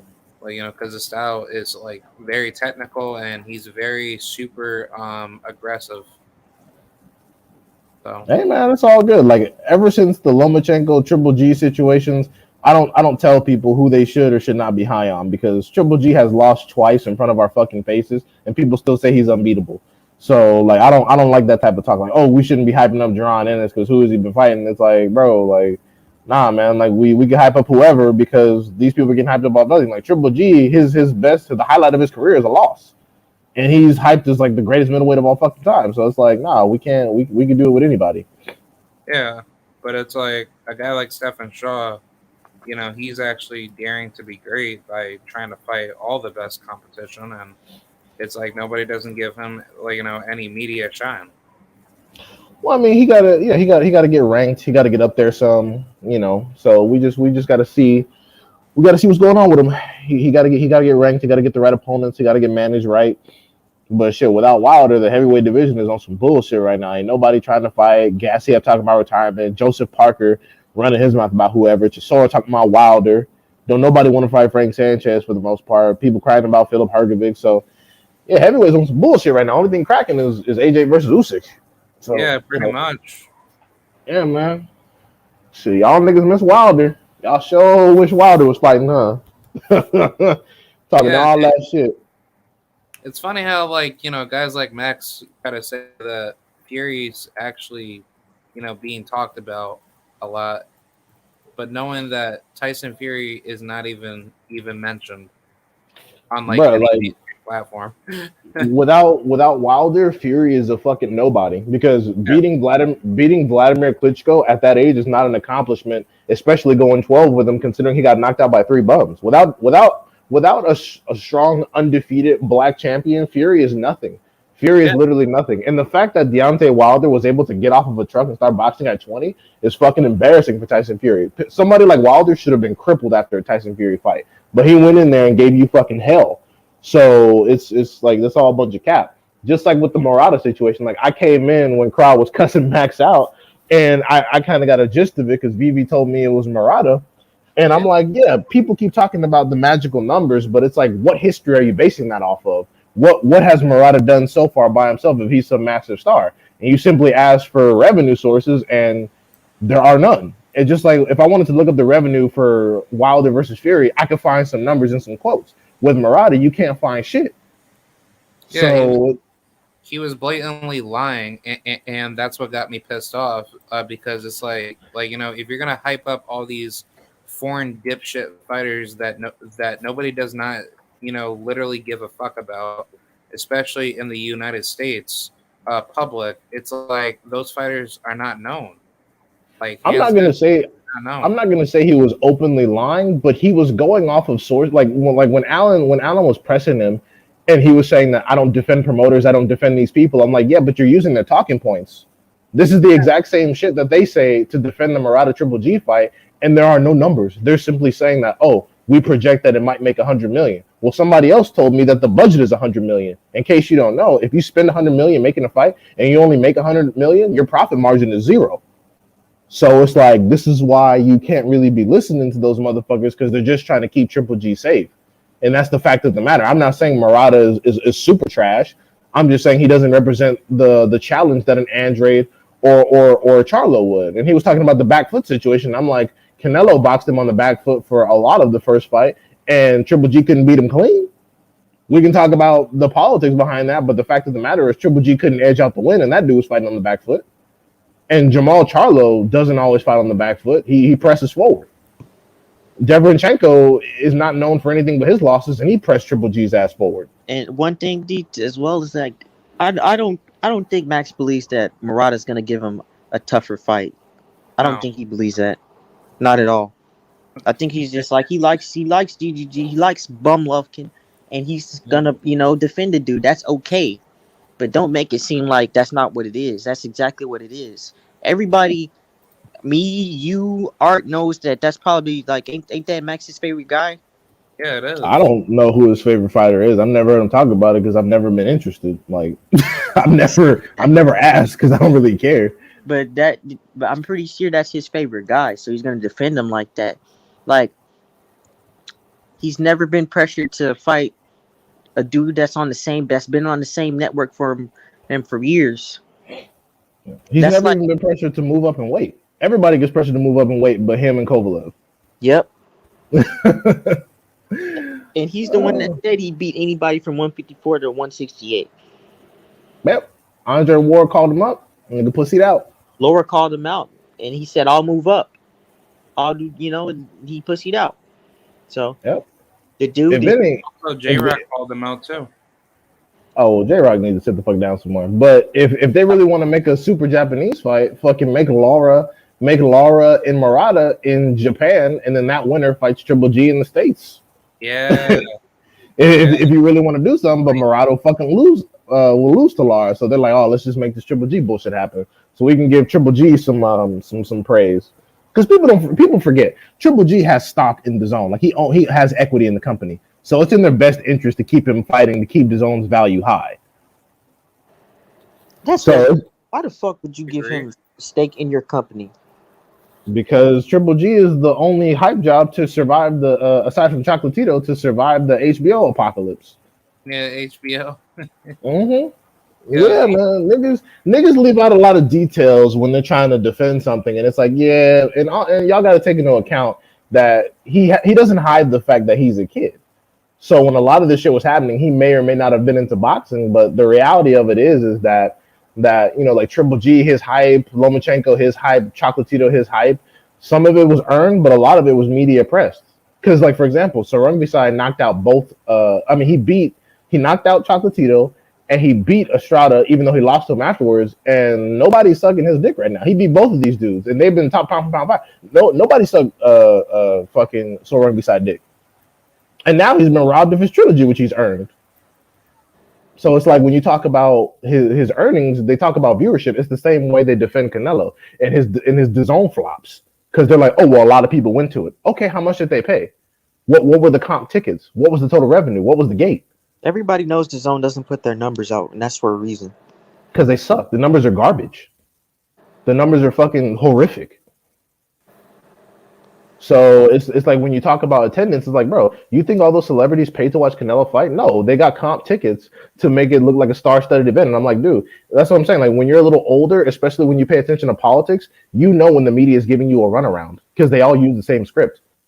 Attendance means nothing. Like, for example, if you have 1,000 people that all pay $1 to see you fight versus 5 people that drop $1 million a piece in Dubai, what's the more profitable fight? Like, is that simple? Like, the amount of eyes on something has never fucking mattered. That's why I use the television versus film, because TV, like The Simpsons got billions of watch hours. Whereas one bitch could make one movie and make more than the guy who voices Homer Simpson has in his entire career. So it's like it's about revenue, bro. The viewership doesn't fucking matter. If you're not making bread, you're not a big ass star. Just everybody knows you. Yep. And the thing that criteria changes for a lot of these guys. Yeah, Ryan Garcia, since they try to make it seem like Ryan Garcia is such a big star, but what pay-per-view has he headlined? He literally made less than Isaac Cruz his last fight fighting Campbell. He literally made less. He did. His purse was $250. Isaac Cruz got $300 plus some back end. So this is exactly what I'm talking about. Like people get it confused. Like just because someone knows a motherfucker doesn't mean that they're that guy. Like, oh, he's popular on Instagram. Do those people pay to watch him fight? Do they have fucking DAZN? No, they don't. They're a bunch of girls. So it's like, yeah, you can oh, Ryan's the A side because people know him. No, Isaac Cruz would be the A side. He made more money. He made more bread. Yeah, that's what's so crazy too is I literally saw people say that Teofimo was the A side when he beat Loma. They were saying he was the A side against Tank in a potential fight because he won those belts. And I've seen dudes say Ryan Garcia is the A side against Tank as well. Idiots. Motherfuckers, and it seems like a lot of these dudes, they say they know boxing, but they don't know boxing, first of all, and they don't know the business. Yeah, and again, like I said, Alan, a lot of these people are young. These are people that don't understand taxes. These are people that don't understand how student loans work. These are people that don't understand, like, they don't have car insurance. Like these people don't even pay their own phone bills. That's what I be saying, and motherfuckers be listening to them. These are. Yeah, like these are people that haven't spent enough time in the real world to understand how shit works. Like, and I'm not shitting on Max specifically. There's a lot of adults who aren't in that position. Like a lot of adults who don't have real jobs, who just sit at home and don't do anything, or they live off someone else. And it's obvious that they don't know shit about the business outside of what they're told by other people. But yeah, like that's not how it works. Like shit. When Canelo fought Floyd, Canelo had more belts, didn't he? Yeah. So it's like, just look at that. Like it's all about history. Shit, and Triple G had fought lesser competition. Canelo was easily the more famous star than Triple G. Triple G was telling Canelo how he couldn't wear certain gloves. So it's like, come on, man. Like you got to look at the nuances in the business. It's not all sweet. But like I said, when I was listening to the conversation, I wish I had come earlier when it started because I took a little nap. But all I was going to ask, I'm like, okay, how much has Murata made previously? Couldn't I was find no going to data. that. Huh? I was going to ask him that when we moved away from the conversation. Yeah. That's what I would have led with. I'm like, okay, you're saying like that's why he tried to focus on Murata's like style and skill set, like any of that matters. I'm like, dude, he could be the bomb.com, but you're the whole argument for it is that it's a more profitable fight than Charlo, and that's just not true. Especially considering that all Triple G's biggest fights have been in the United States. That's just like when people try to suck Cambosa's dick, talking about Cambosa's deserve to go to Australia. It's like, no, you don't. Like, first of all, as a fan, why do you give a fuck where the fight happens? Like, we talking about what Cambosa deserves. Are you his fucking baby mama? Like, shut the fuck up with that bullshit. They didn't even know who the fuck he was before this. Exactly. Salute Jerome Hall. Yeah, but yeah, exactly. They didn't even know who the fuck Cambosis was. Now all of a sudden the fight needs to be in Australia. And what's worse is that I see American citizens advocating for this bullshit, knowing that it puts the American champion at a disadvantage. I'm like, what the fuck are y'all talking about?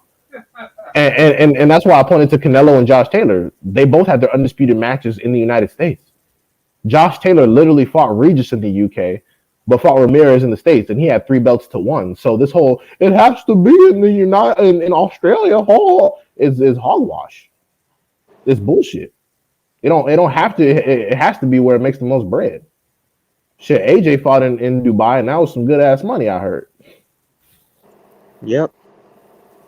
I mean, of course, Rick Glazier couldn't quote me on Twitter when I asked him. He just blocked my ass. But when I asked him how much bread did it make, he had a similar reaction. He was like, I don't know. I'm like, yeah, you don't know the fucking numbers. You're just talking because it makes AJ look good. You can shit on Wilder.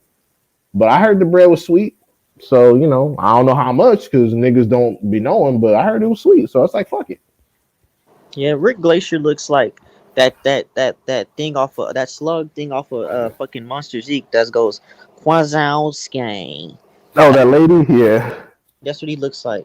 The motherfucker, like literally, I just started getting on boxing Twitter. The motherfucker blocked me for no reason. Go pay your tax, bitch ass nigga. Fuck you. Yeah, he said some racist shit to me, and then he blocked me. I was like, what? You're insulting my ass. What the fuck did I do? I don't even remember what, like, I probably said something to him because he was being racist, and then he blocked me, but it's just like, but those are the dudes that are credible, quote-unquote credible sources, so fuck that credibility shit. And this is like that fucking Montero dude as well. Those are dudes that are looked at as credible sources when what they say and how they say it, and it's all agenda based. Like the fucking dude was trying to make it seem like he said something about Fury. Oh, Fury's building a brand and this shit. Like, no, the fuck he's not. Don't nobody give a fuck about Tyson Fury unless he's fighting Deontay Wilder. Exactly. He don't push no pendulum. He don't move no fucking needles. Yeah, Rick Glazer. No, I was gonna let you cook. Yeah. Oh, yeah. Rick Glazer, Montero. Hello. And Steve Kim. MAGA boxing. These are all. Didn't all them niggas get fired from ESPN? Like, I'm trying to figure out, like what Steve are they known for? Yeah, I'm like, bro, what are they even known for? Like, are they known for being in boxing? Like, what the fuck? Like, I'm just trying to like what have they done? Like, have they been coaches, corner people? Like, I'm trying to figure out, like, why did they get so much boxing credibility? Is it just based off racism? They're they're racist weezers. Probably is. They don't know shit. Steve Kim came up with the term, the demographic. What does that mean? Oh, he didn't come up with that term. That's been a long-standing word in the Oxford English Dictionary. But is that his term for black people? No, like in terms like of boxing, like describing a certain demographic in boxing, he says the demographic. He's talking about black people, obviously, but okay. Somebody gonna put hands on him one of these days, man. Yeah. One thing that was funny is that Steve Kim was talking about the half-breed comment, and what's funny is that everyone was agreeing with him, and I'm just like, this is how I can tell that you guys aren't black, because everyone knows that shit's not even true. Half-breed black people try to be as far away from black as humanly possible when it benefits them. They'll be the first coons. Like isn't what the fuck? Isn't Isan like isn't he like Cape Verdean like Andrade? Isn't he from the islands? Yeah. Yeah, exactly. I'm like, they're the first ones to jump ship. If they're black and white, they will play the white shit up. Like, why do you think Keith Thurman always wears the American flag? He knows Keith Thurman know what the fuck he doing. Keith Thurman's a confused brother. He not confused. He's just trying to tap dance on both sides. Like, I'm still black, so I'm gonna talk like this, but I'm gonna wear the American flag so motherfuckers know I stand for the Constitution and all that bullshit. So yeah, so Steve Kim's comment wasn't even right. And people were like, yeah, he's so correct. Wasn't he at a press conference with Danny? Yeah, Angel Garcia called him a nigga a bunch of times. Not just that. I think it was actually Guerrero. He was at a press conference with he fought Guerrero, right? Keith Thurman? Yeah. I'm trying to remember if Keith Thurman. No, it was. I think it was. Because I know Danny Garcia fought Guerrero. I think it was Danny Garcia, but basically, like, the fans at the press conference were booing him, and he looked confused, like, why are they booing him? Thurman fought Guerrero too. Yeah, Thurman fought Guerrero. Yeah, it was Guerrero. Yeah, the Mexican fans were booing the fuck out of him. He was looking all confused. I'm like, yeah, Keith, you just now woke up to reality. Like, boxing is about race and nationality. Mm-hmm. Just like Laura. After his Canelo fight, Laura got reminded, oh shit, I'm just a nigga, huh? Yep. Womp womp. I was arguing with some dudes. They were like because they, I was saying, let's be real. Like, most of the dudes on the panel were American, white dudes and Hispanic. I said, if Tank fought Lomachenko tomorrow, most of y'all be rooting for Lomachenko. Like, yeah, but it has nothing to do with race. It's because Tank beat up his girl. He's a shitty human being. That's an idiotic reason to root for somebody. Kovalev beat the shit out of a stranger. Exactly. That's the same shit I said. I said, okay. Then Conor McGregor beat the shit out of a stranger. Yeah, Kovalev and McGregor beat the shit out of a stranger in a bar. So it's like, cut it out.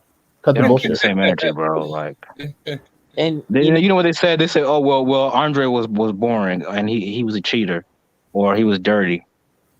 And Max was talking about Dillian White takes the moral high ground. Most of those dudes that do that moral high ground shit are pieces of fucking garbage. Exactly. Fuck all that. Are you perfect? Fuck out of here. My only thing about it is, like, so what though? What does that have to do with anything? Okay, he takes the moral high ground. Was that just him talking about why he likes Dillian White as an individual? I guess. Because I mean, I don't care. Like, individually, I'm not tripping off anybody, but I'm just like, he takes the moral high ground. It's like, yeah, people usually do that when they're in the wrong. I was trying to tell him that when Barry Hearn said that, back in the day, we had these boxers in these slave contracts. I was trying to tell him that, and Dillian White was sitting there fucking laughing like that shit was funny. Can't respect nobody that do some weak ass shit like that. I look at that nigga like, what the fuck did you just say? What did you just say? This motherfucker. Those UK dudes are different, man. They have a way different upbringing. So, well, you saw AJ learn the hard way. When he's winning, he's British. When he loses, he's black. Yeah. As soon as the AJ versus Usyk fight was even announced, all of the UK turned to Team Usyk real fast. They're gonna tell you, oh, it's because AJ made some comments about the stores or whatever, that they should be black owned or whatever. Yeah. He made some comments about BLM, so like they said, wow, that shit turned them off. And it was funny as fuck because people were talking about Usyk's Olympic credentials, and I'm like, AJ has the same exact credentials, so what are we talking about? They were like, oh, well, AJ didn't deserve his. Somebody got robbed. I'm like, what? Where the fuck was all this talk earlier when he was talking about fighting Wilder and shit? Like, all of a sudden, y'all turning on AJ for Usyk? I'm like, Jesus Christ, you guys are some of the most garbage fans in fucking history, bro. Like first is, oh, AJ has a gold medal, that's why he whoops Wilder's ass. Wilder got a bronze and he can't box. He has the same Olympic credentials as Usyk. Oh, well, fucking AJ doesn't even deserve his gold medal. That shit was trash. He got robbed. I'm like, stop acting like you were watching AJ's amateur fucking fights. Like, shut the fuck up, man. No one gives a shit about this heavyweight era wouldn't be shit without Wilder. No, literally, it would just be a bunch of a villain. Just a bunch of Somebody to white root. guys fighting.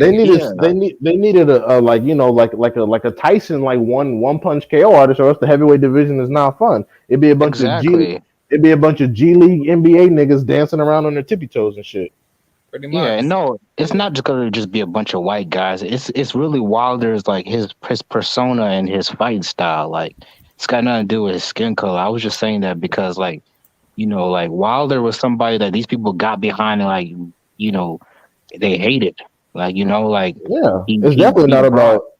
It's he definitely brought not whether about you liked skin him or color. not, he brought some type of And, emotion out of you. like, listen, don't nobody want to see men that are over 6'4", 230, 200, 200, like 300 pounds go the distance. Dance Exactly. around the Like ring like some bullshit. And you're right about the race thing, because with all due respect, Cross, Steven Shaw's a little small for the weight class, so we don't know how he does when he goes to the top five. Michael Hunter, I love Michael Hunter, but he don't want to do shit no more. So I don't know about mhm. that. I'm not completely sold on Jared Anderson just yet. I need to see him get some real smoke. And Frank Sanchez don't pack enough punch. So it's Mhm. like what else we got beside Wilder? We don't have no David Tuas no more. Them niggas is gone, man. We don't have none of those people. We got motherfuckers coming up from Cruiser, and we got G League NBA niggas that dance around the tippy toes. That's it. Yeah. Oh shit. It's gonna be somebody coming out the amateurs. It's gonna be a young nigga coming out the amateurs. It's gonna make some room. But That's Hey man, why that's why PBC. Oh, go ahead. all them dudes that should be heavyweights are in the NFL, the NBA right now. yep, Yeah. Good luck. Yeah, and it's funny Yep. because that's why PBC is tightening up their Cuban heavyweight stable, because they know what it is. They're like, all right, y'all, this is the boxing era. Okay, we're gonna have some people box on your ass, and they got some power, that Piero guy. He gonna do some damage. oh yeah, He gonna do some damage. Yeah. Brunzone is good. Like This he'll dude, fuck around yeah. and whoop on Frank Sanchez's ass. To be quite honest, both of them dudes is good, man. yeah, I forgot the name of the other guy. Flip So don't forget Hergovich is a about heavyweight, right? Yeah, Herc. Yeah, Man, he's finally getting an opponent. I hope that uh-huh. Tony Yoka fight goes through. Yeah. I mean, Yoka said he put the paperwork in, so That's a let's good see. fight. This nigga Also, sound like a Bond villain. don't forget about that one Black American heavyweight fighter. His name's Dakari Scott. Oh, you mean Oh, Mac Truck? is that Mac Truck? Yeah. Yep. Yeah, Mag That Truck. boy can crap. He's short. Yeah, How tall is the dude? He's like 5'7". I think he's like yeah. 5'8", at He's least like 5'8". a Jarrell Miller type dude. He's Yeah, got some but power though. Yeah, he's yeah. actually He cutting. gonna do some damage. He's We'll actually see. cutting like a lot of that weight out, because I've heard from Tay Jones that I believe he's been basically just working his lower body and shit like that, so that way he could be more conditioned. And which I think, like, honestly, Dakari needs to definitely lose a crap load of weight. I'd probably say maybe cap at like what, 250 pounds maybe. Yeah, true. Yeah, Perro and Bruzone. For Oh sure. yeah, it was Perro and Bruzone. Yeah, those two motherfuckers gonna do some damage. Yeah, Yeah. Brunzone, I think they both smoke Hergovich like right now. yeah, Ergovich. Them dudes That's ain't what that. our man called him. He was like Hergovich. Who the fuck is managing this dude's career? He just now getting a decent fight. Cause Maybe you could just duck at him. that's the zone. I mean, people have ducked him, but it's not like, oh, I'm just so scared of Hergovich. It's like, dude, it's a tough fight for absolutely no money. This dude's fought nobody. It's like saying, oh, we're ducking Alan Babick. Alan Babick has accomplished nothing. Like you're not getting any fucking money fighting Alan Babick. It's like, and then again, the reason why I compare him to Triple G is because the only people that were accused of ducking Triple G were motherfuckers that were already old. They were already old. They were fucking blown up welterweights. Like they said, oh, Miguel Cotto and Sergio Martinez are ducking Triple G. They're at the end of their fucking careers, man. And Cotto went on to fight Canelo. It's like, oh, Paul Williams avoided Triple G. Again, another dude coming up a weight who's at the end of his fucking career. Luis Ortiz wants to get paid. He's over 40. Like, what the? Yeah, Luis Ortiz, like, I don't think he's ducking Ergovich. Like, There's no money. Yeah. So No. I mean, if he is, I don't blame him. The man's like 50. He got no Yeah, business fighting a dude like Hergovich. I think he can pull off the dub on Hergovich. It's just that Hell no.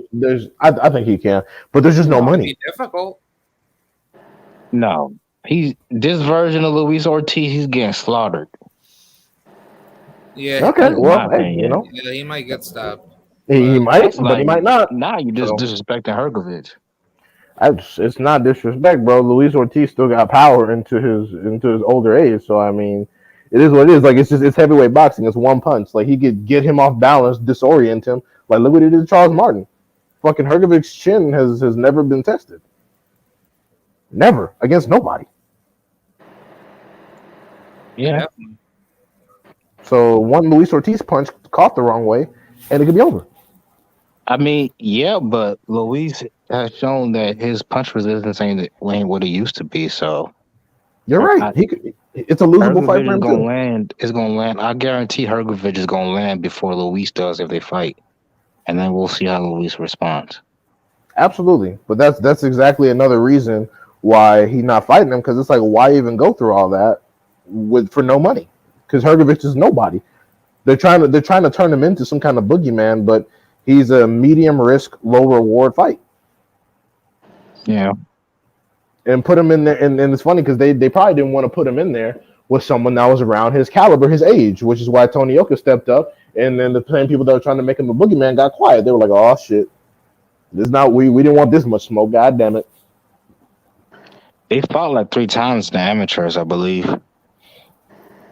Yoka won twice, and he won the other time. Okay, cool. So it should So be let's it should see. be sweet.